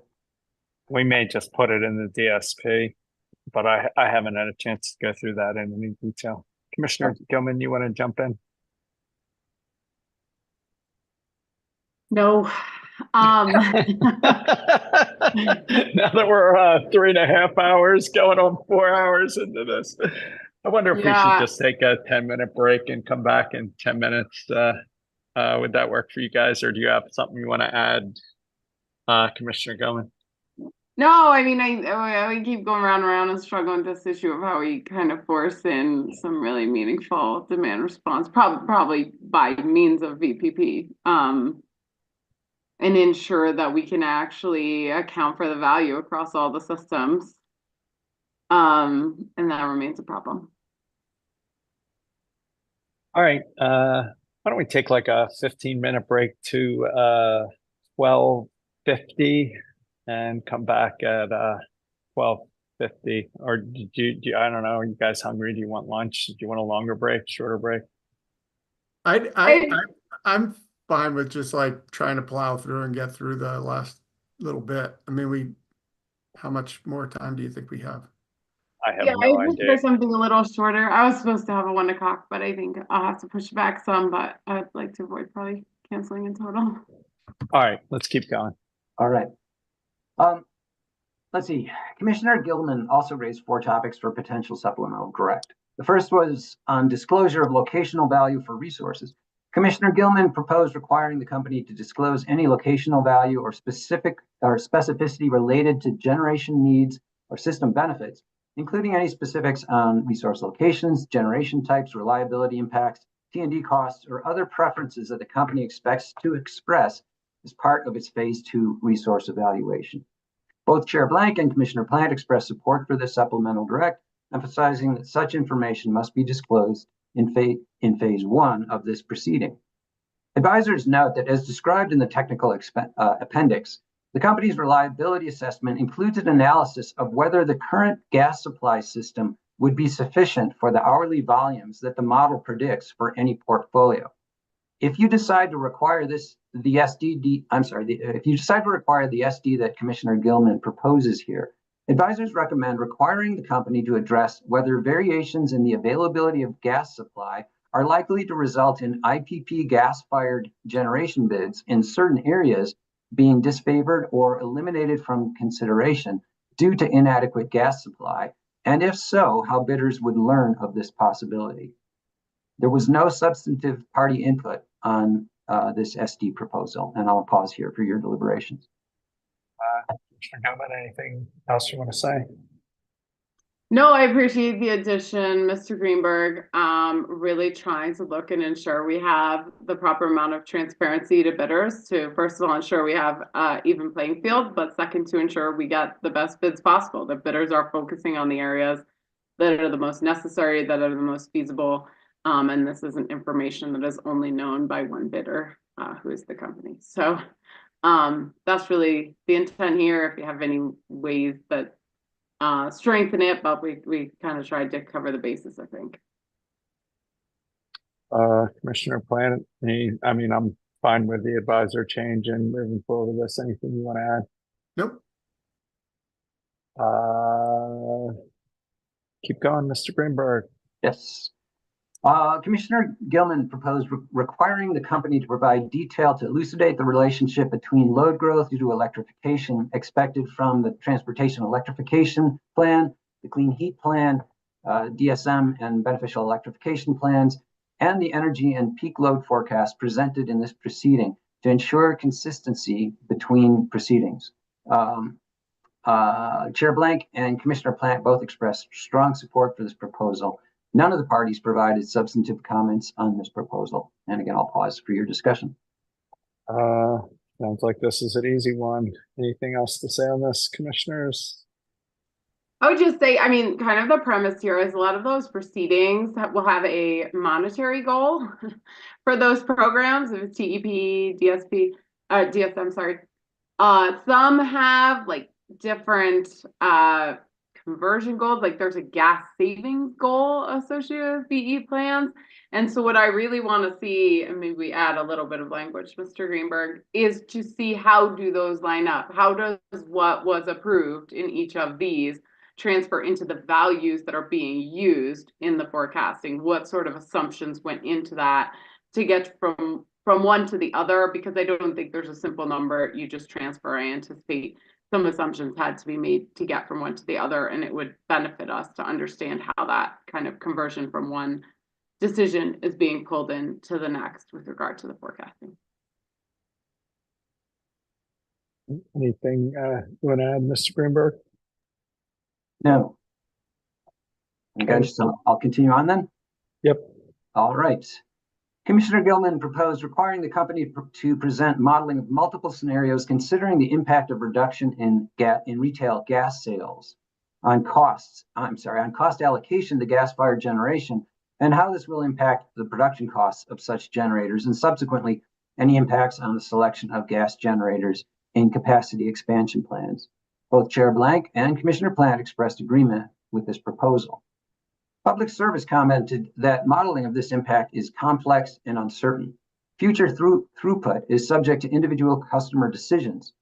Impact on rates is highly uncertain given that the Commission will need to address impacts of declining usage in future rate cases. The company opined that the current rate structure is not likely to be continued as consumption drops. It also noted that it will likely continue to transport gas for other LDCs, local distribution companies, that also have uncertain forecasts. The company further commented that gas generation units using the company's system may look to connect to federally regulated interstate gas pipelines instead, which could mitigate the impact on electric customers. The company states that it respectfully requests the Commission not order it to conduct any specific modeling, which it claims would create false precision. The company states that it's willing to address in Supplemental Direct the Commission's questions on these topics, including the ability to perform a sensitivity using full tariff price, the full tariff price on Colorado interstate gas as a proxy. Commissioner Gilman? Yeah, I would just say, I mean, I appreciate the company kind of elaborating on a lot of the uncertainties here. That's why I asked the question. I think there are a lot of uncertainties here with regard to what that firm service will cost and what kind of portion of total system cost they would likely bear going forward. I would point out, I think there's also a lot of false precision involved with making no assumption about any changes in the future, as you know, they've elaborated on all these expectations that a lot of things will change. So assuming the change is zero is also a lot of false precision. So I don't know. I'm thinking perhaps I know they point out the kind of connecting to a Colorado interstate gas pipeline, yet, so perhaps we can ask them to actually elaborate on if that's information that should be gained from bidders in terms of like access to interstate gas pipelines and any cost comparison there. I don't begin to understand, honestly, what the cost differential would be between taking from gas service as it is today versus connecting to an interstate gas. But I'd also like to explore the possibility that in phase one, we set essentially a firm gas supply cost escalator that's run as a sensitivity, just to understand the impact and the influence of an unknown future, and to acknowledge that there is likely some movement here that we need to at least understand the impact of. So I'll probably just tweak it a bit, and I can work with Mr. Greenberg on that exact language, but essentially understanding some of the feasibility and costs involved with what they bring up in terms of interstate gas, but also starting to probe if we could just pick a value for an annual escalation and run that as a sensitivity as well. That's good by me. Commissioner Plant? Yep. Mr. Greenberg? Can I just clarify, Commissioner Gilman, would you want Supplemental Direct addressing your question of what would be a reasonable escalator, or is that something you want to develop in the course of phase one? I think we develop in the course of phase one what a reasonable escalator was, but I may look to tweak the question to look at the feasibility of including an annual escalator as a sensitivity. I would certainly presume that that's feasible, but in order to kick off that conversation in this record, perhaps we just raise the possibility in supplemental direct and ask for any input. Certainly they could give input on what a reasonable cost escalator would be and kind of begin that conversation so we can understand options to evaluate this issue as we look at sensitivities in phase one. Okay, got it. Commissioner Gilman proposed requiring the company provide a narrative describing actions that the company has or plans to take to avoid the contracting delays that contributed to the resource adequacy concerns and cost overruns on resources selected as part of the approved portfolio in 21A 0141E. Chair Blank and Commissioner Plant both expressed strong support for this proposal, and none of the parties provided substantive comments on it. I'll pause here again for your conversation. Yeah, let's do that. Anything you want to add? I might just add a phrase in there to avoid the phase two review delays and contracting delays. I think those two were really substantial issues. Yeah. So make it just a touch broader. Yep. Commissioner Plant, you okay with that? Yeah, considering we're still in the yeah, Friday. Mr. Greenberg, keep us going. Now moving on to Commissioner Plant's nominations for supplemental direct. Commissioner Plant proposed two areas for supplemental direct. First, he noted that in the portfolios that model 900 megawatts of aggregated distributed energy resources, the company indicates that there would be no impact on the gas-fired capacity acquired in capacity expansion planning. Commissioner Plant proposes requiring the company to submit supplemental direct, providing more information on this analysis. And both Chair Blank and Commissioner Gilman expressed support for this proposal. UCA and CC4CA both support requiring SD on this issue, but no parties offered any substantive comments on it. So I'll pause again for your conversation. I have nothing to add to that, except, you know, as the chair pointed out, there's also transmission impacts of that. But if they're not, if they're not valuing it on the generation side, then I'm not sure how that would impact it. But Mr. Chairman, I don't know if you want to elaborate on that. I don't have anything to add, Commissioner Gilman. No, I'm fine with it, and I don't have any additions for you. So if I could just clarify, I'm sorry, I didn't mean to interrupt, Chair Blank. I didn't. No, you didn't. Okay. So I think, Commissioner Plant, you're just the question is, you know, more information about why the modeling doesn't offset any of the thermal generation when you add 900 megawatts of aggregated DER. Is that correct? Yeah, I think the company says that it looks more like storage to their system, and therefore it just offsets renewables and storage. But storage should be able to offset, you know, peak generation too. So I mean, it doesn't make any sense to me, and I'd request some more information about how they came up with those assumptions. Okay, very good. The last supplemental direct from your discussion on November 20th. Commissioner Plant proposed requiring the company to submit supplemental direct discussing opportunities for distribution system capacity investment to offset the need for incremental investment in transmission capacity. Both Chair Blank and Commissioner Gilman expressed support for this proposal. And again, there were no substantive party comments on it. I don't know if I have anything to add here. I know that they did this in Minnesota within the last IRP, and it was in a settlement agreement within that IRP to do distribution capacity procurement, and I would just like to see more of a discussion of that here. And well, we should track down the Minnesota thing. if we haven't already, maybe we have. I've got a copy of it. I can. Yeah, if you could give it to advisors and circulate it among the three of us, that'd be great. Sure. I don't have anything to add, Commissioner Goman. No addition.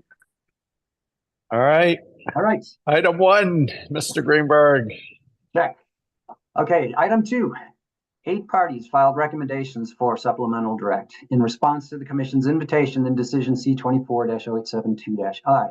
The company requested that the Commission limit additional SD requests from interveners, stating that these are better addressed in the discovery process and that such requests could delay this proceeding. While some party recommendations are supportive of the SD concepts the Commission discussed that we've been discussing so far today, and there are some intriguing new concepts, advisors view the majority of party requested SD to represent valid discovery questions that need not be asked as supplemental direct. As you're aware, advisors also shared a small number of suggestions for supplemental direct. Rather than run through these voluminous internal and external suggestions for SD, I'll just ask if any of you are inclined to require SD testimony on any of these other recommendations. Appreciate the incisive, concise presentation. Thank you. Now that we're 4 hours in, Commissioner Plant, any other requests for a supplemental direct testimony?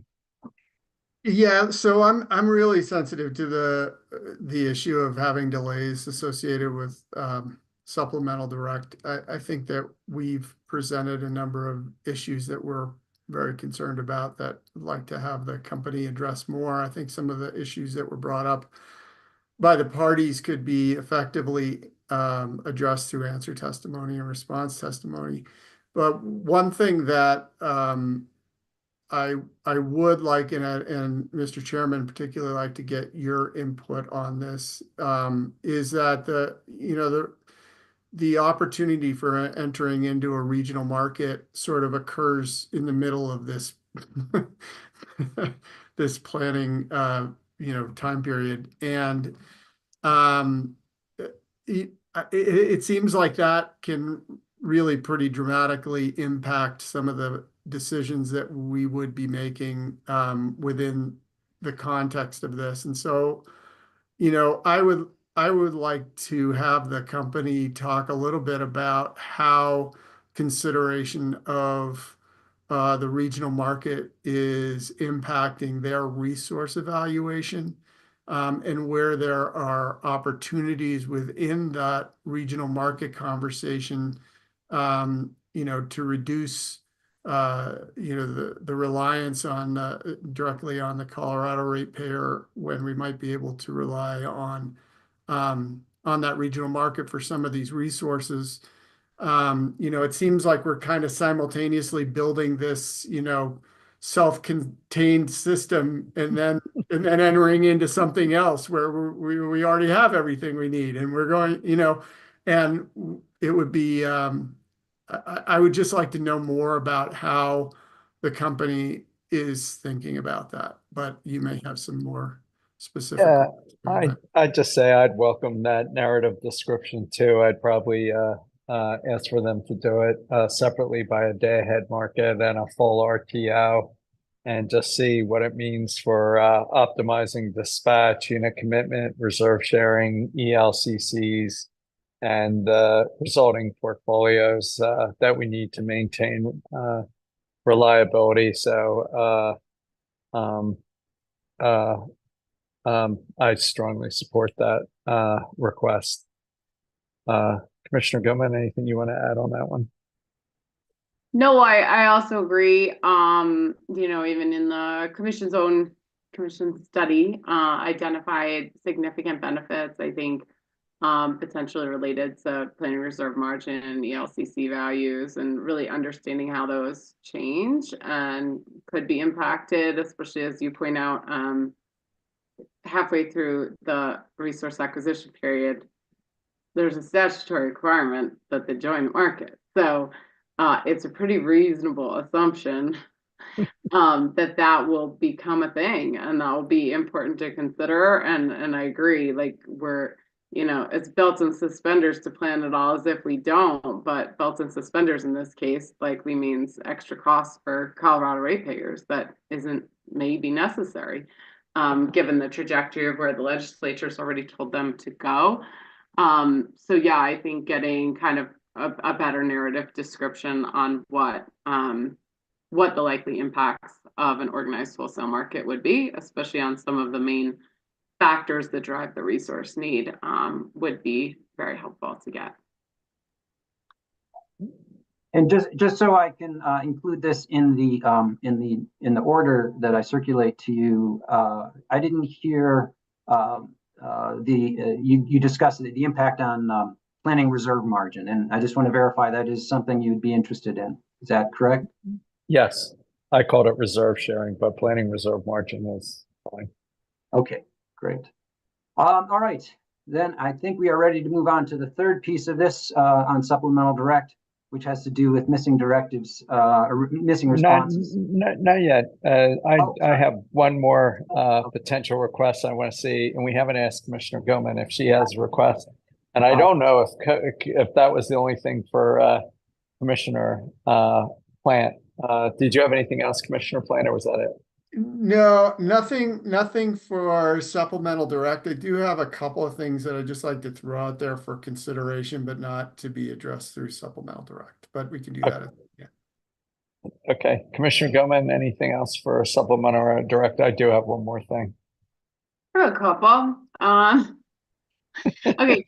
With regard, I agree with a lot of what Commissioner Plant said. First of all, I do want to really thank the parties for engaging and providing ideas. I think it's obvious how much stuff we're wrapping up, still in the midst of. It is just very difficult to get into these records that quickly. And having the help to alert us to big issues people see coming, things that need additional testimony, I actually think is very helpful.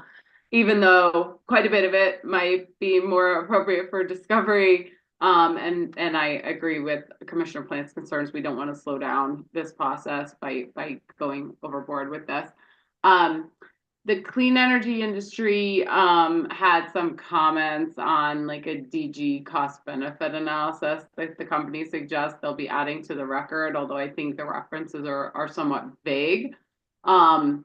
I wouldn't go so far as the clean energy industry to say we do not want or disallow them from providing a DG cost benefit analysis, but I think that now would be a good time to clarify that to the extent the company intends to plan such an analysis, it should be done by the supplemental direct deadline that we'll be setting. To the extent that such an analysis comes in way after that, it would really, I think, prejudice the parties to not have a chance to be able to respond to it and answer testimony and have the time to serve any discovery and things. So I would just align that timing if that works. I'll stop there for any thoughts on that piece. Makes sense to me. Commissioner Plant, you okay with that? You said you had another thing, Commissioner Gilman? I think UCA had a recommendation on dynamic line ratings, recommending the company be required to report on additional wind generation injection that could be made possible via DLR and provide the cost of implementing it. While this could be asked as a discovery question, I think this could be helpful, especially given the substantial wind that we already have and are expected likely to add to the portfolios. So I think that this would be a fine question to include in our request now. So just a suggestion to the two of you on that. I'm fine with that. Does that work for you, Commissioner Plant? Yeah. The only other thing is, there are several different transmission opportunities, including PSCo connection we talked about to some length in the prior ERP. And I know that particular connection has been identified as having the potential for really significant benefits to the system. And so just wanted to discuss with you both if you think now is the right time to ask for additional information on kind of the analysis, feasibility, timing, and impacts that the company anticipates with some of those you know, it's very difficult, I think, to plan the generation for the system and presume all of these things do not happen, some of which I think, as Commissioner Plant pointed out, CETA has already studied, identified major benefits associated with them. So it feels like we would be somewhat negligent in our duties here to the ratepayers to not ensure there is really a full analysis of those opportunities in the record to better understand their impact on resource acquisition. So I think we could work with Mr. Greenberg. I don't want to belabor us today. We could work with Mr. Greenberg on specific questions around kind of feasibility and details of what impacts the company sees with some of those transmission opportunities, especially those that have already been identified. So just want to see if that was of interest to you all. And I don't know how this one ever moves off the mark, because this was discussed quite a bit in the last ERP. But I'd like to see some analysis here, since the benefits that were identified were fairly significant. So I actually was going to raise something like that now too. And I guess the request would be to focus less on the Hayden to Gateway South line, which we did look at before in the benefits, where I forget what it was, 4-to-1, 5-to-1, 6-to-1. But it was really tough to view as an alternative to what we were doing, because the company had no ability to count on resources quickly on the other side. And if they were going to cost share the line with PacifiCorp, it required approval in Wyoming, Utah, and Oregon. So I sort of, in the last case, backed off trying to, request pursuing that line because of those concerns. But I think there's another line that may avoid some of those issues. And I was going to suggest that we ask the company to conduct a capacity expansion and production cost analysis of a potential new HVDC 1800 megawatt line from Comanche to the Guyman substation in Oklahoma, based on what I'm understanding is the Three Corners Connector project. My understanding is that there's a third-party developer that has permitted the right-of-way and may be willing to sell the development assets for utility construction and ownership. Given that there's an Xcel affiliate, Southwest Public Service, at or near the other end of the line, this potential line may able to Xcel to more easily structure an arrangement where it could cost effectively and timely and reliably count on the resources on the other side. The structure where Xcel owns subsidiaries near the other end could also accelerate regulatory approvals on both sides if it turned out the line made sense. So under this requested modeling, I'd suggest that the company assume that the new transmission project was a joint rate-based effort between Public Service Company and SPS, with the costs allocated consistent with the model benefits to each utility, and the benefits measured as loosely consistent with the benefits outlined in FERC Order 1920A. Finally, as one last part of this, and as maybe an additional capacity and expansion and dispatch model run, I'd also like the company to look at adding a 5-mile 345 kV line connecting the Lamar and May Valley substations, consistent with the analysis done in CETA's transmission expansion study. So I guess the idea is, instead of taking another, look at that Northwest thing, which I think we really couldn't do much with in the last ERP, it would be looking to the Southeast, where you got Xcel potentially on both sides of the transmission line, and you have actual right-of-ways and capacity and dispatch runs potentially available. So to me, that's the thing I'd focus on in this case, and I'd make it fairly concrete. And I don't know if they can do that by January 31st. And you guys may want more time to look at the materials that I think are in advisors' possessions. But that'd be the line I'd suggest we focus on. It just seems from a transaction perspective, it seems so much more capable of moving forward, and probably much more in the utilities, in the holding company's self-interest than the Gateway South thing. So I'll stop there, Commissioner Plant. Any thoughts, guidance, reaction, question? Yeah, I mean, this is along the lines of what I was hoping that the transmission analyst might look at as well. But certainly, I think it would be great to get the company's response to these. And I missed out on the last discussion of the Gateway project. So I don't mean to have you guys relive that experience, but do the dynamics that were discussed in the last case around Gateway, does that change at all within the, depending on what regional market determinations happen in 2030 or? Maybe that's another factor. I mean, none of it's resolved, but it looks like PacifiCorp is going west to CAISO, and Excel in Tri-State and Colorado going east to SPP. So as we look east for the day-ahead market, and definitely the RTOs for Tri-State, that's another reason to maybe look east.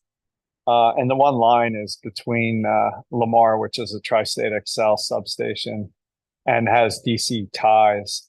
So that may be another shift that suggests, focusing more on the east rather than west. So I don't know, Commissioner Gilman, anything to add? No, I think that all sounds reasonable, and appreciate your refinements of the suggestions here. I mean, it just drives me crazy to know these suggestions or proposed projects are already out there and could have the potential to greatly impact our resource need.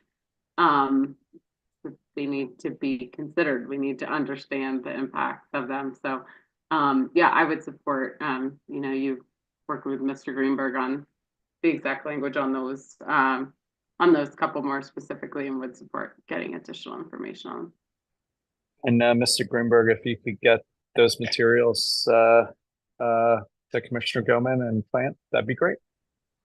Yes, will do. I'm just wondering, and realizing that you want to balance the need for information with any delay, with delays to this proceeding.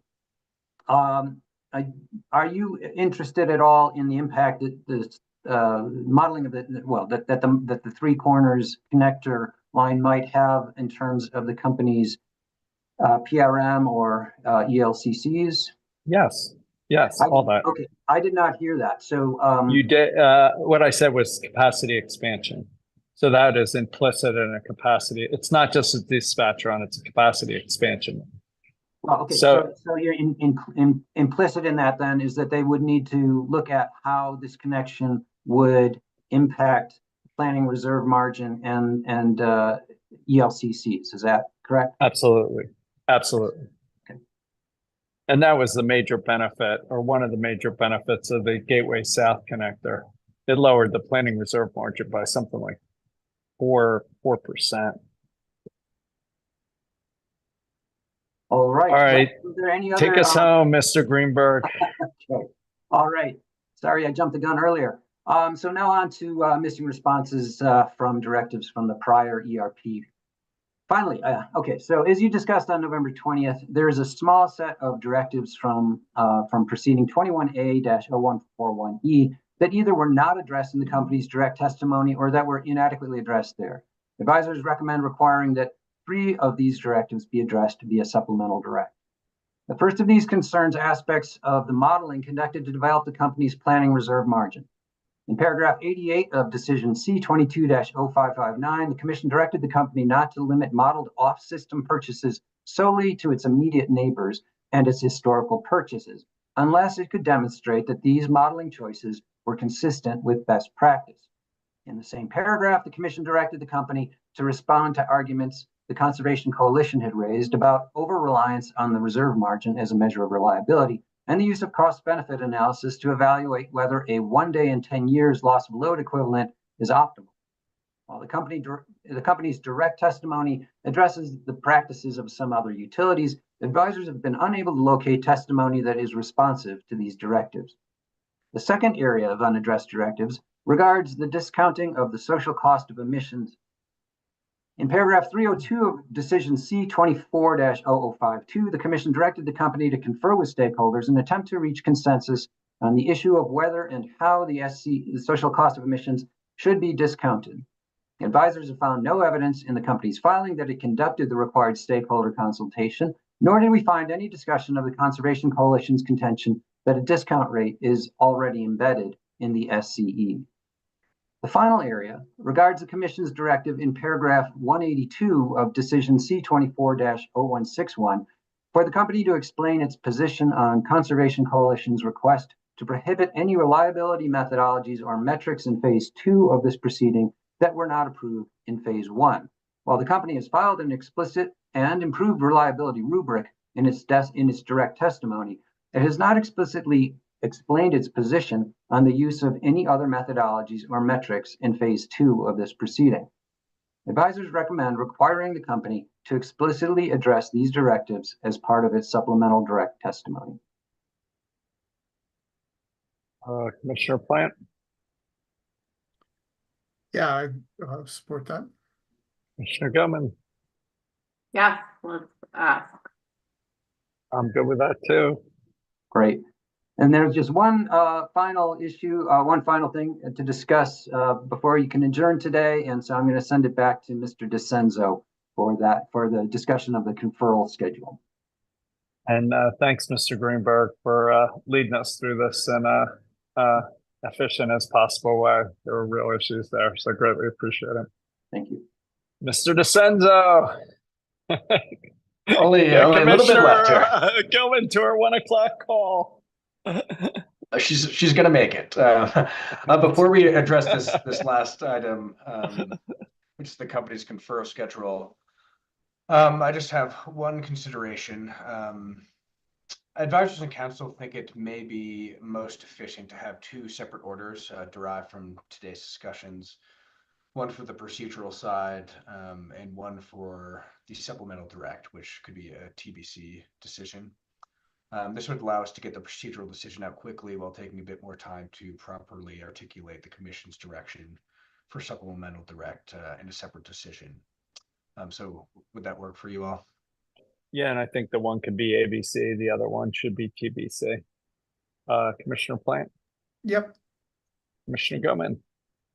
Yeah, that's fine. And while we're still on this and looking at the kind of initial procedural schedule, though we're not really considering it today, I think the hearing dates are likely problematic in that they. Oh, were you going to? I'm about to go there. Yeah.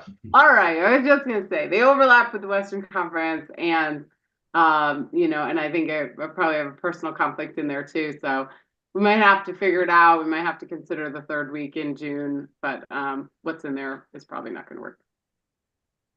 Sorry, Mr. DeCenzo, for stealing your thunder. No, you're that's quite all right. Okay, so the last item here is the company's conferral schedule. And the company states that assuming the commission maintains the supplemental direct direction consistent with its November 20th CWM discussion, it can provide supplemental direct by January 31st. It also proposes a preliminary procedural schedule that includes an evidentiary hearing beginning on June 2nd through potentially June 10th. And this is again based on a January 31st supplemental direct date. Listening to your discussion today, the Commission largely confirmed the areas of interest from November 20th and added a handful of areas of discussion and clarification. And the areas that are directed to be addressed from orders in the last ARP were also discussed late last month and confirmed today. Based on this, we would recommend setting the supplemental direct filing date of January 31st, suggested by the company. Additionally, we recommend directing the company to confer and confirm a proposed schedule, especially given the Commissioner's earlier decisions today regarding conferral with CDPHE and the ITA scope of work. And include these entities' participation in this proceeding and update that schedule accordingly, if necessary, by January 17th. This date also allows, and we recommend including, that parties consider any proposed inclusions following the company and interested parties' initial review of the recently filed distribution system plan and anticipated Denver Metro filings. While advisors and council agree that combining these dockets would be untenable, the company states that it will continue updates between proceedings as necessary and appropriate under usual processes. This conferral deadline date allows parties to confer on whether there is any initial information from those large filings that should be flagged early on to include for this JTS. While we're hopeful that the conferral will reach consensus, we recommend preemptively setting a pre-hearing conference for January 23rd in case there are any issues the commission needs to address with the parties. If filings are satisfactory, the commission can address necessary decisions and vacate that pre-hearing conference at the preceding weekly meeting.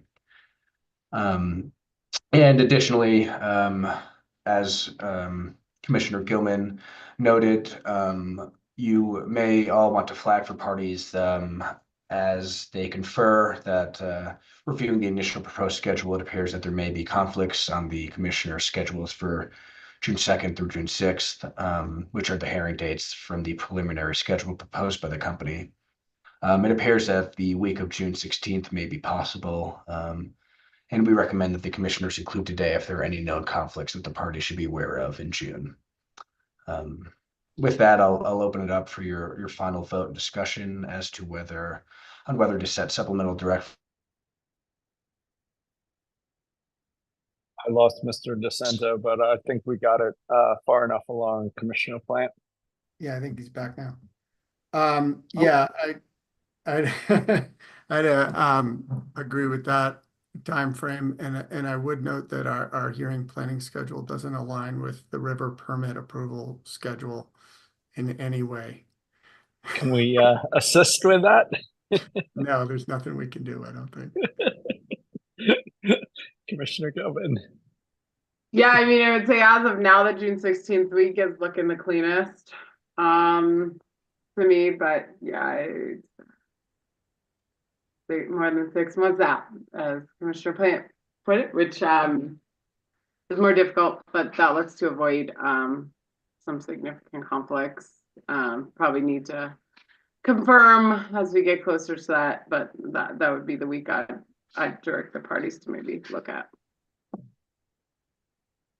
I think I'm pretty good in June and agree with the rest of it. So does that give you what you need, Mr. DeCenzo? Yes, it does. Can I go eat now? With that, Commissioner Plant, anything else? Thanks. The only there's one thing that I didn't want to include this in the supplemental direct, but one thing I would want to flag for the company and the parties.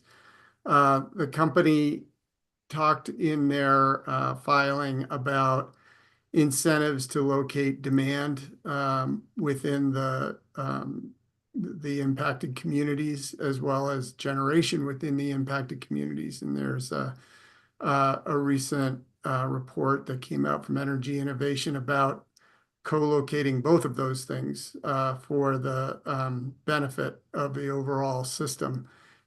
So I would just ask that the parties and the company sort of review that and see if there are any lessons from that study and that report that we might be able to incorporate into this process. I will say that more strongly and tip my hand in a future case. I think in the transmission CPCN, we absolutely should be looking at locating major new loads outside the Denver transmission constrained region and explicitly quantifying how that reduces new transmission investment. So I don't think we have a transmission planning and expansion model in front of us. So I'm happy asking for that narrative description here, but it would be my intent to ask that exact question in the transmission CPCN and require the company to quantify the benefits of putting the load outside Denver. I mean, they're proposing $40 billion of new transmission in this case. So I'm happy to put that in the order here and take it up as modeling supplemental direct in the transmission expansion. So I don't know, Commissioner Gilman, would you add anything, say anything different? How about we flag the concern and area of interest in this decision, and we'll or order or whatever, and then we'll see it when we see it in the CPCN. Perfect. Does that give you what you need, Mr. Greenberg? Did you have something else, Commissioner Plant? I just wanted to clarify that. Got it. I'm good. Commissioner Plant, other issues? Nothing else. Have a great day. Commissioner Gilman? Nothing. Thanks. Thanks to you both for sticking with us. Thanks to advisor and counsel and the team and the legal assistants and everybody else along your end thing. Catch you later.